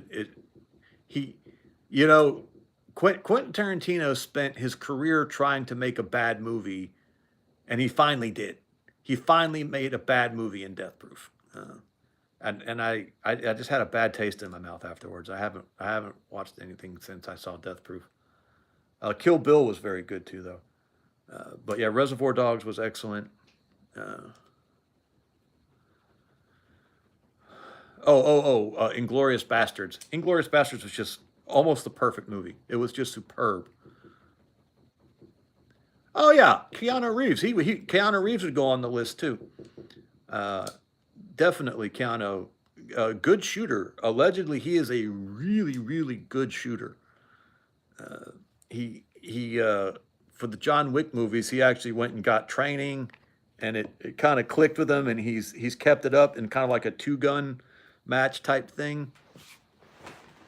And allegedly, what I've read is that he's actually very, very good. Uh, oh, the Patriot. Patriot absolutely goes up on the list. Uh, if we were making a list of movies men should watch for the moral uh, message, definitely The Magnificent Seven goes on that list. The Patriot goes on that list. It might be 3-gun ETS. I thought it was like an IPSC 2-gun thing, but it could be 3-gun. I don't know. Uh, yeah, the Patriot was excellent. The only thing I didn't like about the Patriot was the way they killed the bad guy. I know they had to have that, that final climactic, you know, Mel Gibson has to kill the hero has to kill the bad guy. But I honestly thought uh, the bad guy should have just got shot in the back. Like he should have gone to be killing uh, Braveheart too. I didn't. What? Oh, Braveheart as well. I'm sorry. You're not saying the second Braveheart, but yeah, Braveheart would go on that list. Uh, Training Day was very, very good. I liked Training Day a lot. I don't know if I would necessarily Cobra Kai. uh, uh, Put it on that same list with the Patriot and the Magnificent Seven and Ben-Hur. Ben-Hur. If you've never seen Ben-Hur, this is a Charlton Heston movie, and it's a little it's it's a little preachy at times, but not bad. But Ben-Hur is like Spartacus meets I don't know, it's this really, really cool story. It's set at the time of Christ. Christ actually has a cameo in it. Uh, I am not an animal. Yeah. Uh, a Saving Private Ryan, very, very good. Band of Brothers, excellent. I got to meet, I've met most of the surviving members of Easy Company. I've met 17 of the 19 surviving members of Easy Company. Uh, I got to interview them for the local newspaper back when the Band of Brothers came out. I had just gotten out of the Corps, and the local newspaper hired me to go to the premiere of Band of Brothers. They did a premiere over at the mountain, Mount Currie. He's not far from here, and so I went down there, and I got to interview 17 of the 19 surviving veterans. In fact, I met Dick Winters. I didn't get to talk to him very long. The Longest Day was really, really good. What are we missing here? In John Wick, Keanu developed that clip change where the clip drops to the floor. He developed that himself. He wasn't shown that. Wow. The Big Red One. I don't think I've seen that one. Definitely Save It, Private Ryan. John Wayne was in another one where I think it was the Sands of Iwo Jima. Uh, Excellent, excellent, excellent. One, possibly one of the best John Wayne movies ever made. Uh, Pulp Fiction. I haven't seen Platoon. I know. Again, I'm going to lose my man card. Pulp Fiction was an excellent movie. I don't know if it goes on the necessary for man's moral development list though, or not. I have to think about that. Oh, We Were Soldiers. Patrick, thank you. We Were Soldiers. Amazing movie. Uh, Definitely We Were Soldiers goes on the list. That is, oh my God. I named one of my daughters after the actress in that movie. That movie, I used to say for years, I only cry at Mel Gibson movies because the only movies I'd ever cried at was uh, uh, Braveheart, We Were Soldiers, and Passion of the Christ. Uh, We Were Soldiers is superb. And Sam Elliott's in We Were Soldiers. So you've got Mel Gibson and Sam Elliott in the same movie. Ah! There's some deleted scenes to the We Were Soldiers that are excellent too. If you ever get a chance to watch the deleted scenes on that, it's very, very, they're very good, and they're scenes with Sam Elliott, uh, or about Sam Elliott's character. And I wish they hadn't been taken out of the movie because they're they're they're superb, excellent. That whole movie is excellent. Hal Moore, that's a movie about Lieutenant Colonel Hal Moore. It's a true story, and my understanding is they stayed pretty close to the real events. Uh, and you know, the Marine that I am, I don't like to give the Army too much credit. But that movie got me. That movie got me. That was a superb movie, and a superb man movie. And when I say superb man movie, I mean, a movie that has a moral message for men. Uh, oh, I don't know that one, Ronald. John Wayne and Robert Montgomery as the PT boat skippers who saved MacArthur. I don't know that one. Uh, that sounds like it would be really, really, really good. For all the cowboy stuff, John Wayne did great on naval type. Yeah, the PT boats are pretty cool. He did great on the Good, the Bad, and the Ugly. I don't remember much about that one. Does it have a moral message for men? It's Clint Eastwood, so it's got to be good. I just don't. It's been so long since I've seen it. Don't you dare call me grandpa. It was excellent. What are you, a fucking weatherman? That might have been one of the deleted scenes. In We Were Soldiers, there's this one character that's really freaked out by Sam Elliott, and he's passing him. Oh, True Grit. Fill your hand, you son of a bitch. Unforgiven. Yes, Unforgiven. Damn. We could have a whole channel about these moral movies for men. I wish I knew how to do like clips and all that stuff, because that would be a channel I would do. Uh, where you take these moral movies for men and just like pull out some of the scenes and talk about the. Ooh, that would be a really good channel. That would be a good channel. I wonder how you would do that and be able to like use the clips from the movie. I know there's this fair use stuff and you can do stuff for commentary, but I don't even know how you get access to the clips. I wonder how I'd even go about looking that up. A Man for All Seasons. Hokey smokes. Oliver Cromwell is the archetype for a successful man. Oliver Cromwell is one of the greatest men. Uh, okay, ETS says Google OBS Studio. You can screen record pretty easy. Huh. Oliver Cromwell, A Man for All Seasons, is about Oliver Cromwell, one of the greatest men in history. He is. Okay, this is not a criticism of George Washington because George Washington is also one of the greatest men in history. Oliver Cromwell is who George Washington wanted to be when he grew up. Oliver Cromwell. Now, if our buddy Halfcan is watching, the Irish hate Oliver Cromwell. So Halfcan, if you're watching, I get it. I know why. I think that's a little unfair to Cromwell. The things he gets blamed for in Ireland weren't really his fault, or at least what he gets blamed for wasn't actually against the Irish. It was actually against Englishmen who were in Ireland. Uh, but but but Cromwell conquered Ireland, and he was pretty brutal about it. And uh,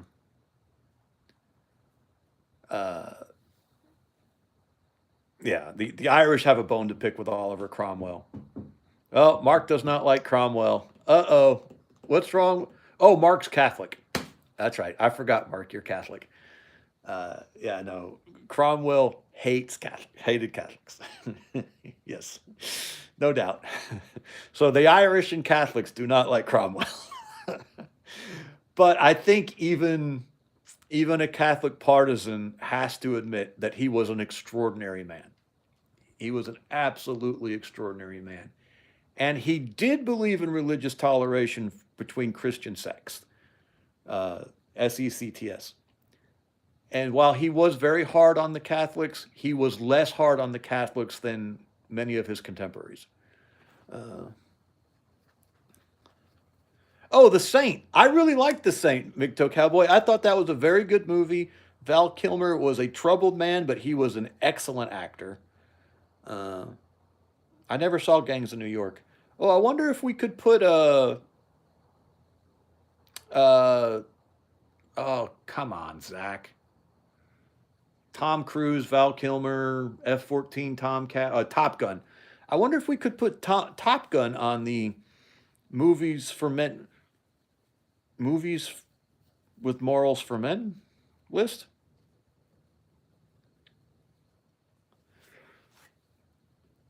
Yeah, so Cromwell was actually all about religious toleration for Christian sects, but he really did not like Catholics. So he Tombstone. Yeah, Tombstone definitely goes on the list. Charlton Heston. Not everyone knows this, but Charlton Heston was in Tombstone. He was the rancher at the end who protected uh, where Doc Holliday was laid up at. Charlton Heston played that role in that movie. But yeah, Tombstone was excellent. So yeah, Cromwell did believe in religious toleration. He did not trust Catholics. He hated the Pope, but he he was he was easier on the Catholics than other of the Puritans uh, and the parliamentarians and the Roundheads they called them. There was the Cavaliers and the Roundheads, and the Cavaliers were the Royalists, and the Roundheads were the Puritans of the New Model Army, uh, who Cromwell, you know, typified or, was uh, the apotheosis. What's the word I'm looking for?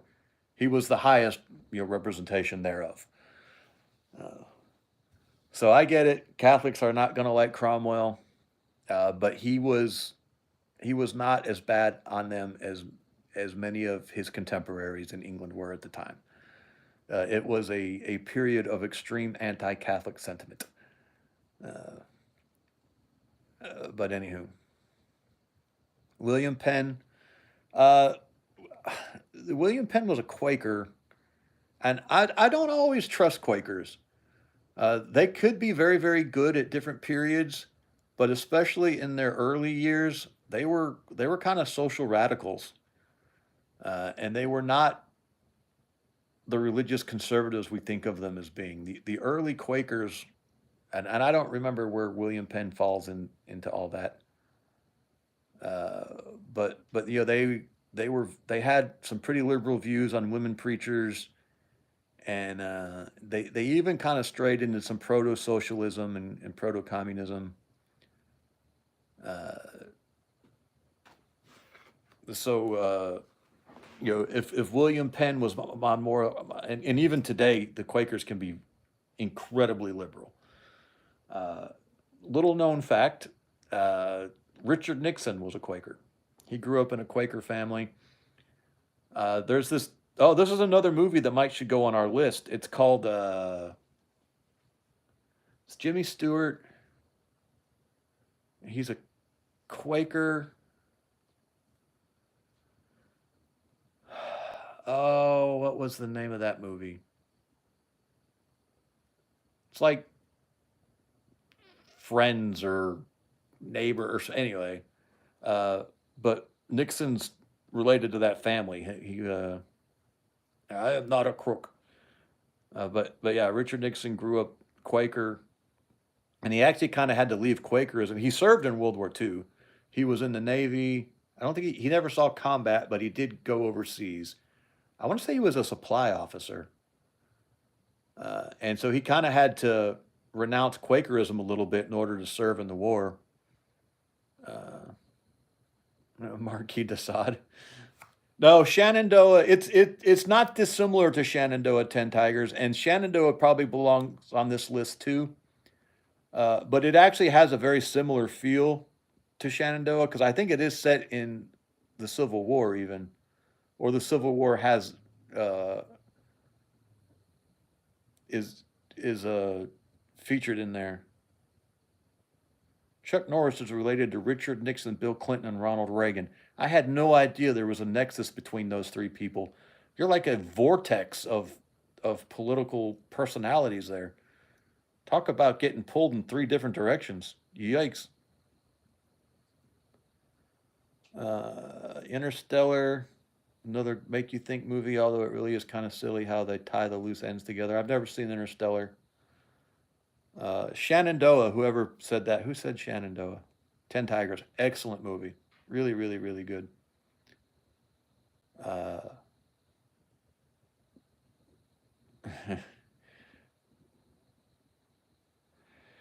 Anywho, but yeah, From Dusk Till Dawn, one of the most important theological movies of all time. Pale Rider. I have not seen Pale. No, I have seen Pale Rider. Maybe not. The Red Badge of Courage. So I've read the book, Mark, and I think the book is should be required reading for every man or every young man. I have not seen the movie adapt any of the movie adaptations, but the book was amazing. What really blows my mind about the Red Badge of Courage is that it was written by a 24-year-old man who had never even served in the military, wasn't even alive when the Civil War happened, and he wrote it in like 2 weeks. And he said he did almost no research. He just sat down and tried to think about what it would be like. Uh, oh, Patrick, Dances with Wolves. Oh, Dances with Wolves. One of the worst good movies I've ever seen. I wanted to like that movie so bad, but at the end of the day, I just couldn't. Uh, and I really like Kevin Costner. I thought the mailman goes on our list. I thought the mailman was excellent. I thought Waterworld was very, very, very good. Uh, his Robin Hood movie was very, very good. I don't know. He kind of his first movie he did. He was a supporting actor in a western called Silverado. Oh, the river runs through it. I haven't seen it. I've heard a lot of good things about it. I should watch that one. But Silverado was really very, very good. Uh, I like everything I've ever seen Kevin Costner in. Last of the Mohicans. So again, I've read the book before I saw the movie. The movie was excellent. The book is just amazing. And I know everyone says that, oh, the book was so much better. And I know that's a stupid thing to say. Of course, the book is going to be better because it can be more in depth and you get to fill in all the blanks and it's perfect in your mind because you do so much of the but the book, The Last of the Mohicans, is superb. And the movie is very, very good. Uh, but I saw the movie after I read the book, and so I bring that up to say that the movie might have some deficiencies that I didn't see because I was filling in the story from having read the book. But The Last of the Mohicans was excellent. The book and the movie both. I believe that was the Highwayman movie should be required watching for all men. I don't think I haven't seen that one. I'm not placing that. I don't know who's in it or the story or anything. Uh, you'll have to tell us more about that one. But yeah, The Last of the Mohicans was excellent.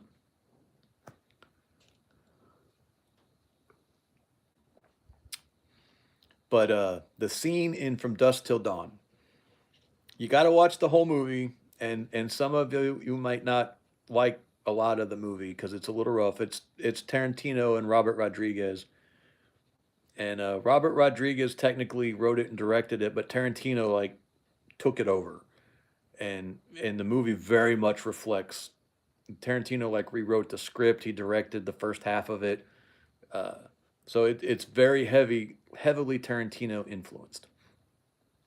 But there's this scene, kind of like 3/4 of the way through the movie, where the most important theological concept for every man gets encapsulated by George Clooney of all people. And there's this, I'm sure you've seen the movie, but there's this Harvey Keitel plays a preacher who's lost his faith, and George Clooney just plays this horrific criminal bastard, and they're fighting vampires, truly evil vampires, though none of these sparkly anti-hero vampires. These are just evil terrible vampires. And uh,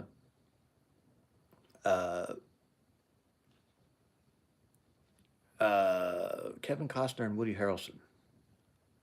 You'd think I'd seen that. Uh, and so Clooney and Keitel kind of have this literal come to Jesus moment, uh, where Harvey Keitel ends up punching George Clooney in the face because he thinks Clooney is making fun of him. Uh,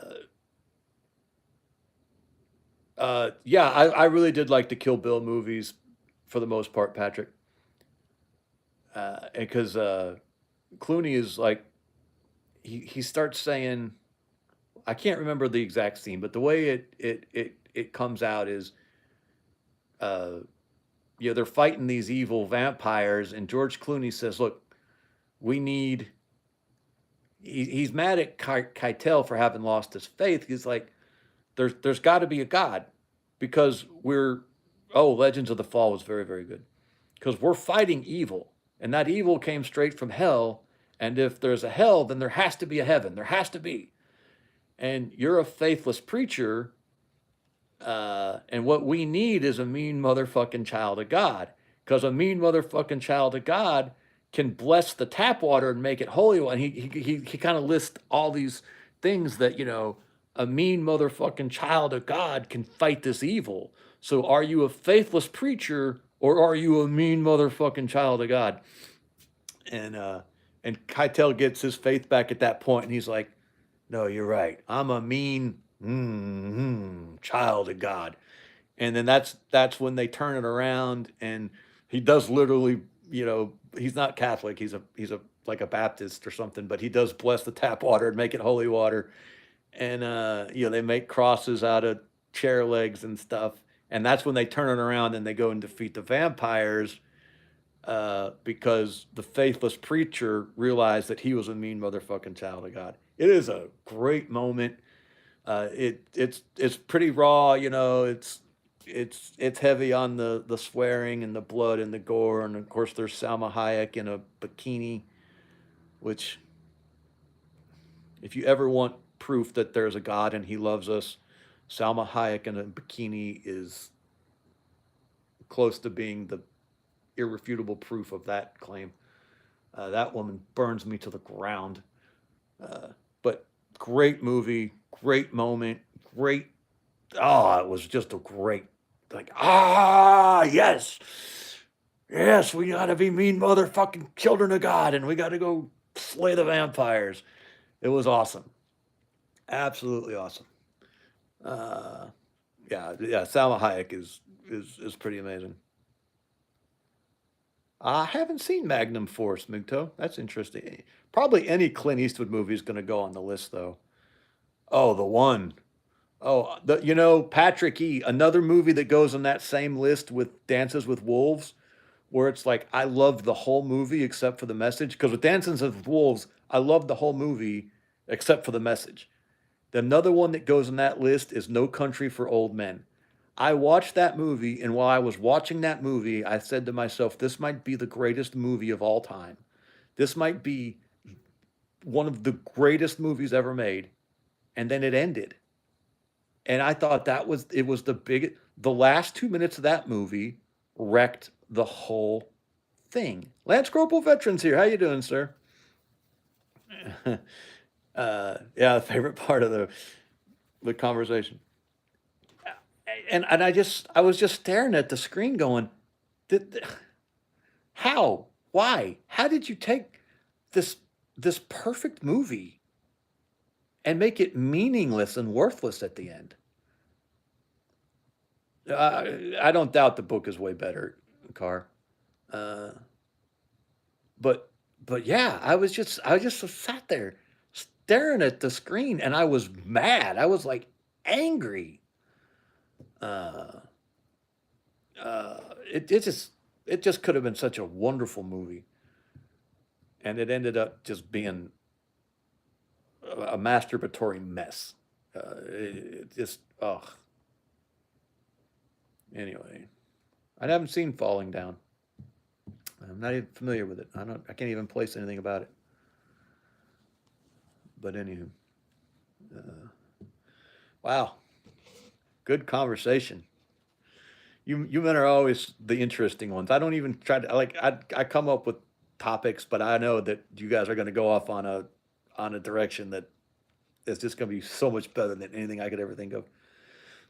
I have heard that many psychoanalysts and psychologists have agreed that the No Country for Old Men is the best portrayal of a real sociopath.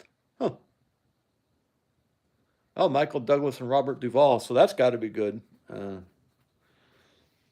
Because Michael Douglas, they're both very good actors.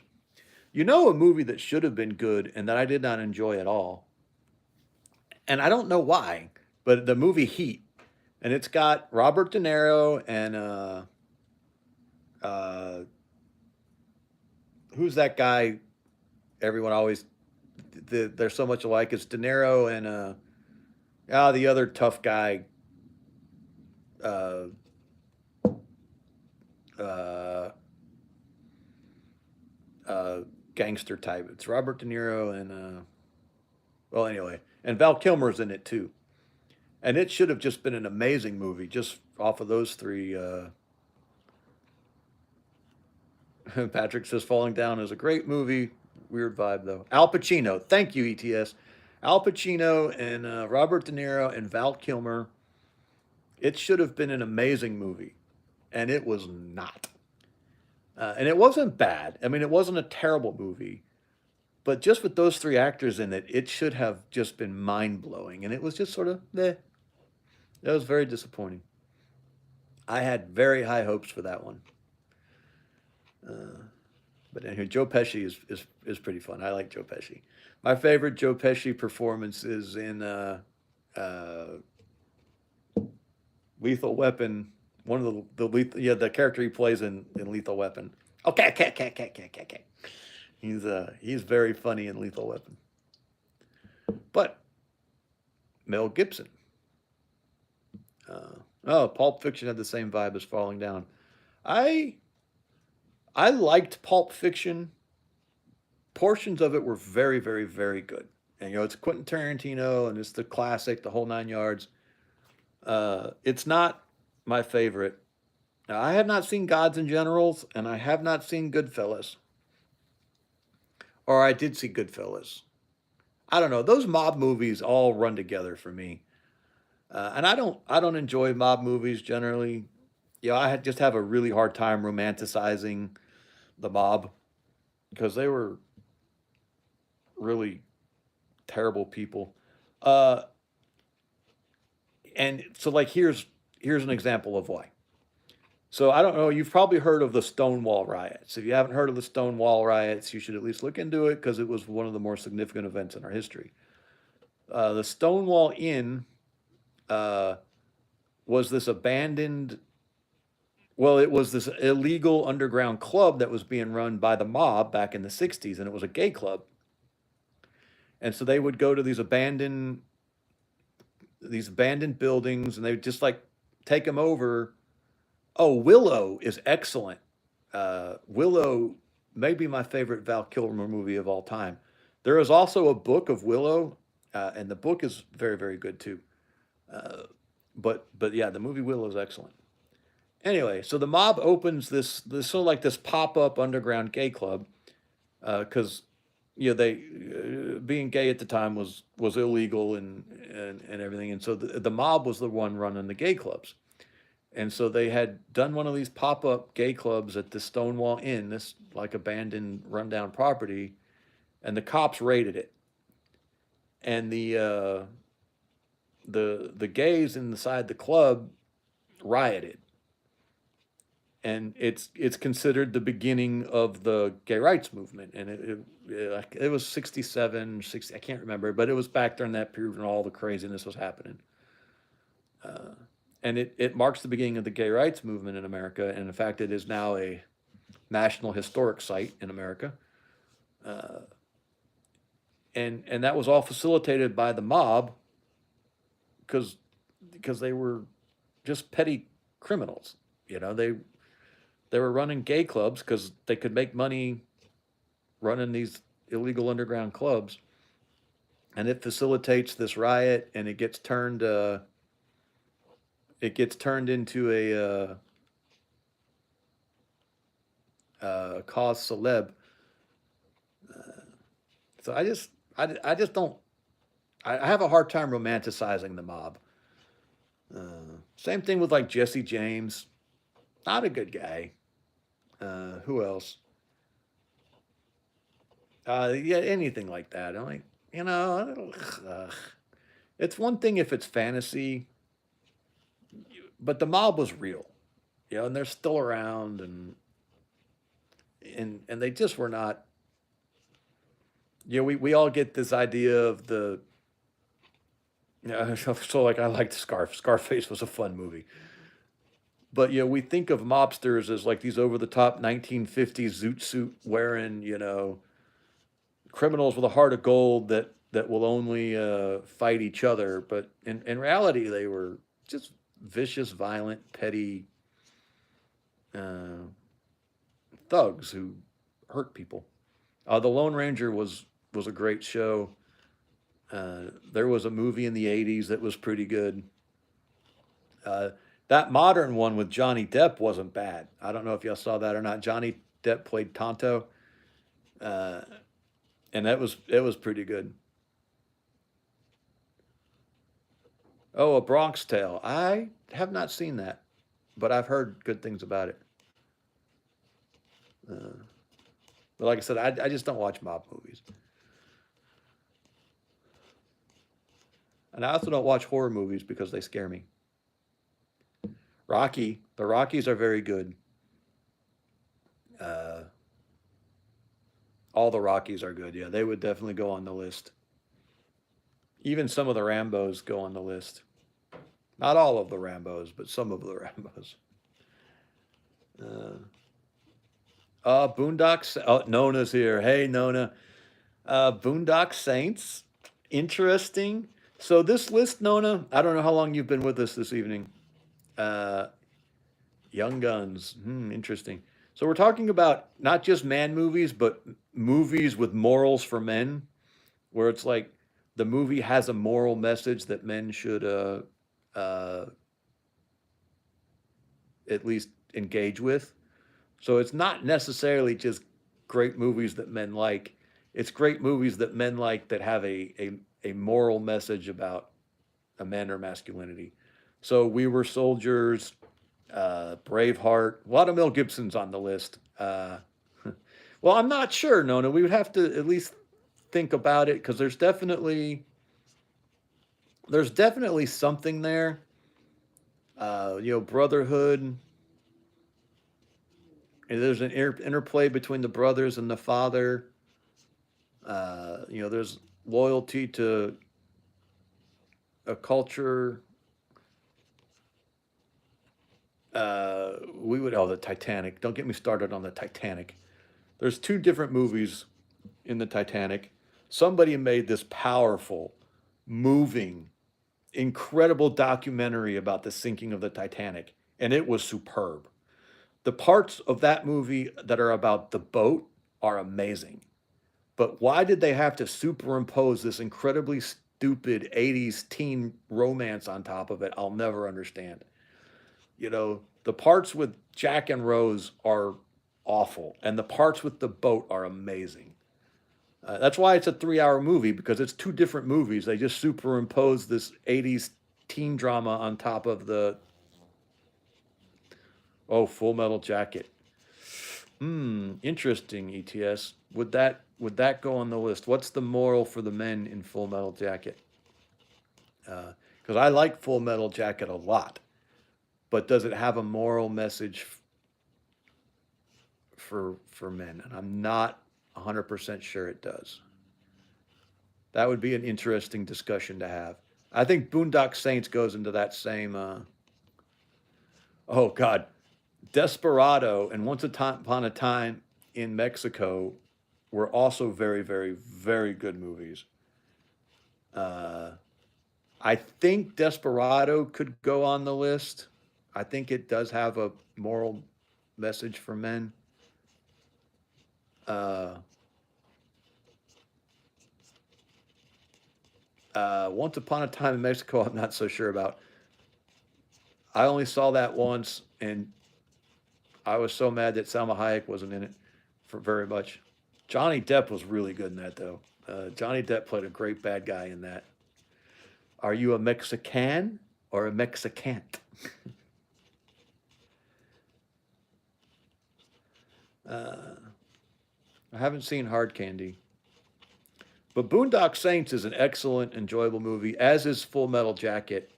I'm not sure what the moral message I would take from either one. But Full Metal Jacket gets all balled up with some stuff for Marines. It's not. It's a hard movie to interact with. Same thing with Black Hawk Down. Uh, what's the moral? Is it a superb movie? Absolutely, one of the best ever made. What's the moral message for men? Don't vote for Clintons, which is a pretty important moral message, but uh, I don't know if it goes on this particular list. Yeah, I would say the same thing with Apocalypse Now, ETS. What's the moral message? What's the uplift for the men? You Gladiator. Yeah, Gladiator would go on the list. I was never blown away by Gladiator. It was good. It wasn't bad, and it definitely would go on that list where it has a moral message for men. But it didn't blow me away the way it has with some people. But it was a very good movie. Uh, the Karate Kid. I'm here for it. Absolutely, the Karate Kid. Yes, 100%. Someone said Cobra Kai earlier. I haven't seen the Cobra Kai, but Raging Bull. Interesting choice. Uh, have I seen Raging Bull? Which one is Raging Bull? At my command, unleash hell. I can't place Raging Bull now that I think about it. We lost Patrick. Good night, sir. We appreciate you, Patrick. Uh, I hope it warms up there sometime soon. Blues Brothers. I've never seen Blues Brothers. Uh, the boxing show, boxing movie. What was the one with Marlon Brando? I could have been a contender. I think it was on the waterfront. On the waterfront is a good one. Oh, oh,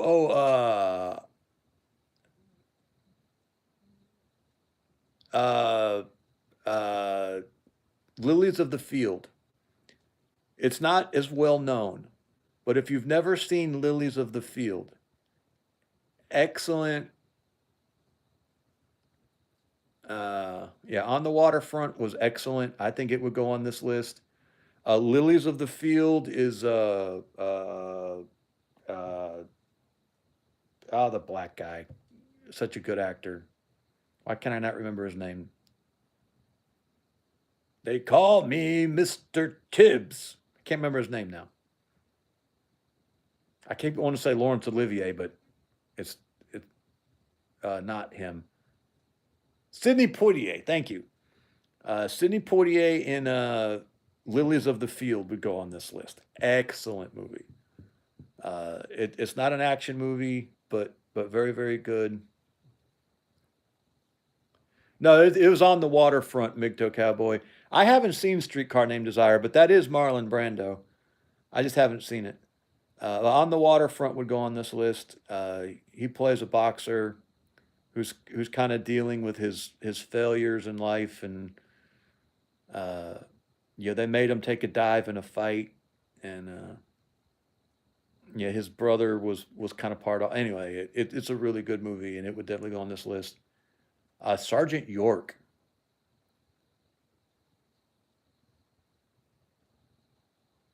Yeah, the El Mariachi with I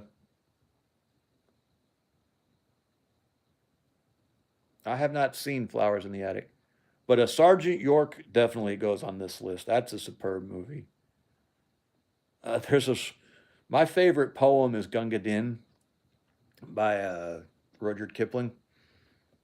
Which if we made a list of poems for men with moral messages, Gunga Din would be close to the top of my list. And they did a really kind of silly, cheesy version of this back in the early 30s. Cary Grant is in it.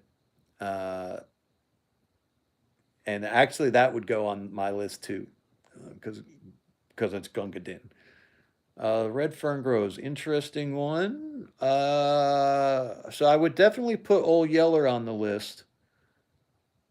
I would have to think about the Red Fern Grows. I don't know for sure about that one.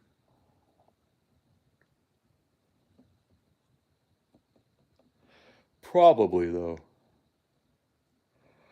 Ugh.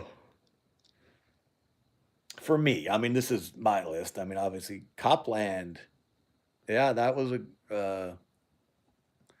I'm sorry, Stallone made some good movies, some good, enjoyable movies. He did one called Oscar, which, right after I talked about how much I don't like mob movies, Oscar is a mob movie, but it's a comedy, and it's very, very, very good. It doesn't go on this list. It might. You might be able to put Oscar on this list, but very enjoyable movie. Has a Tim, what's his face, uh, from the Rocky Horror Picture Show. Fight Club definitely goes on this list. Uh, oh, what was that guy's name who was in the Rocky Horror? Anyway, that does not go on the list. But that guy was in that movie Oscar with Stallone. And oh, Judge Dredd, yes, 10 Tigers. Judge Dredd definitely goes on the list. Uh, good, good catch. Uh, and I thought the Stallone version was very good. I am the law. I thought the Stallone version of Judge Dredd was just a good, enjoyable movie, but then it definitely goes on the list. Poor Nona. Nona, if you're still out there, you're thinking, what? Judge Dredd, but not Boondock Saints? Hard to explain. I know. Tim Curry, thank you, Driver Tsunami. Tim Curry was in Oscar. Uh, and Tim Curry was also in Hunt for Red October. Hunt for Red October probably goes on the list too. Married with Children, interesting choice. I've never seen it. Like I said, I don't watch horror movies; they scare me. I watched, well, ooh, Groundhog Day. Ooh, good one. You're right. Yes, Groundhog Day does go on the list. Poor Nona. Uh, what was I gonna say? Oh, anyway, I don't know. I forgot now. But I think Hunt for Red October goes on the list for sure. Taxi Driver, yeah, someone had mentioned that one earlier. I haven't seen it, but I've heard good things about it.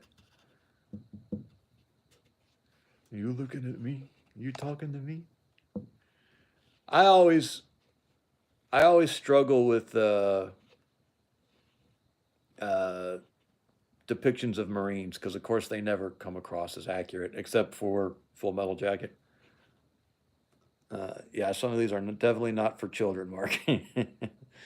Fight Club is the quintessential MGTOW movie. That's interesting, MGTOW Cowboy, because Fight Club was actually written by a guy who he wasn't gay when he wrote it, but he actually ends up, came out of the closet as gay later on in life, uh, and some of MGTOW overlaps with. I shouldn't say MGTOW overlaps with homosexuality, but there's some gay men who move through MGTOW on their way to coming out of the closet. And I think that guy who wrote Fight Club, ooh, Mad Max, interesting choice. Dead Poets Society, I could see that. Uh, from a negative standpoint, Dead Poets Society to me is a example of what not to do, but that's still a moral message. Little House on the Prairie, interesting. Paul was a hell of a man, no doubt about that. Uh, I'd have to think about. I haven't seen a whole lot of Little House on the Prairie. I've read the books. Uh, Jack Nicholson movie, As Good as It Gets. Haven't seen that one. Oh yeah, I remember that now. I didn't see it, but yeah, I remember that. Helen Hunt's in that too. Jack Nicholson and Helen Hunt. You make me want to be a better man. Jack Nicholson is a good actor. Gene Hackman was a really good actor too. Jack the Bear, I didn't see that one. Hmm. Well, I wonder if I've run out of steam. I might have hit a brick wall. Patrick left and took the energy with him. Man, this has been a great stream. Oh yeah, True Grit. Yeah, fill your hand, you son of a bitch. It's one of the great lines in movie history. That is a great movie. Rooster Cog, the Rooster Cogburn maybe isn't as good, but it was a decent sequel. Tora Tora Tora. Yeah, don't touch America's boats. Was a very very good movie, no doubt. Uh, was a very very good movie. Oh, the Black Sheep Squadron. Was that the name of that? Oh, it was a a John Wayne movie. Uh, yeah, no, we actually were talking about Tombstone. Tombstone definitely made the list. Not only is it a great man movie, but it definitely has a moral for men. Several morals for men. Ooh, I've never seen Zulu, Migto. I've heard. I mean, I'm familiar with it. I just haven't seen it. I've seen that scene at the fort where they're fighting off that kind of that last battle scene, but I've never seen the whole movie. Uh, but you're probably right. Almost any British war movie. Oh, The Great Escape. If you haven't seen The Great Escape, definitely goes on the list. Near the top of the list. Has Steve McQueen in it too, by the way. Great movie. British war movie. They only put Steve McQueen in it so they could try to sell it to Americans. Uh, but excellent movie. Definitely has a moral for men. Yeah, no, Tombstone definitely goes high up on this list. Lots of morals for men in Tombstone.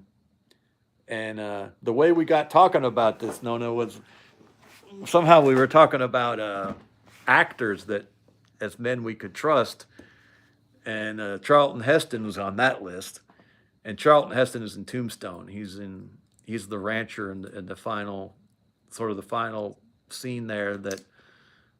Well, not the final scene, but that climactic scene where Doc Holliday shoots Ringo. The ranch they're at, where Doc Holliday's been laid up sick. The rancher is Charlton Heston. Okay. We're losing MGTOW Cowboy. They're dropping like flies. MGTOW, we appreciate you, sir. Thank you. Second Hand Lions. Oh, the Canadian comes through in the end with the good one. Yes, Second Hand Lions is way up this list. It has a few little parts where it gets to be a little yes, Spartacus, Kirk Douglas, excellent choice.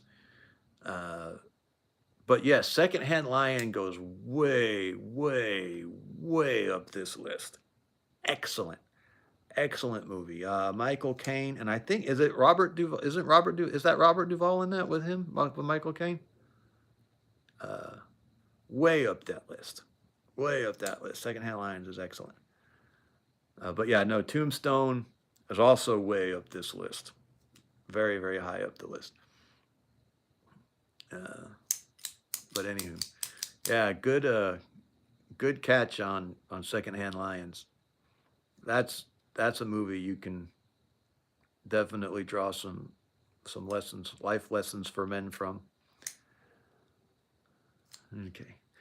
All righty, man. And Miss Nona, we appreciate the hell out of you. Good talk. We should definitely start this channel where we do watch parties with moral movies for men. I think that would be an interesting channel. 10 Tigers, thank you, sir. Y'all have a good evening.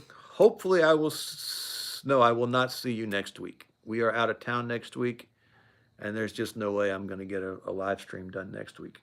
So, Nona, it's good to hear from you, ma'am. Thank you. Good night, we the people. ETS, thank you, sir. Canadian, you ended it on a high note. Thank you. Good night, Mr. Becker. I'm so sorry that I like Cromwell. I apologize, but I think he was an extraordinary man. Yeah, Passover is next weekend, Anita, and we're going to be out of pocket for Passover. Yep, from my cold dead hands. It's a great speech. It's a great speech, and he delivers it very, very well. He also did a version. Serious, Mark. He was an extraordinary man. Charlton Heston did another movie that goes on this list. He did a movie version of Julius Caesar, where he played Mark Antony, and that would go on this list too. He did excellent with that. I don't know if Soylent Green makes the list though. We might not be able to put Soylent Green on here. Maybe. Soylent Green might make the list. All right. We'll see you in 2 weeks, man. Thank you. Y'all have a good night.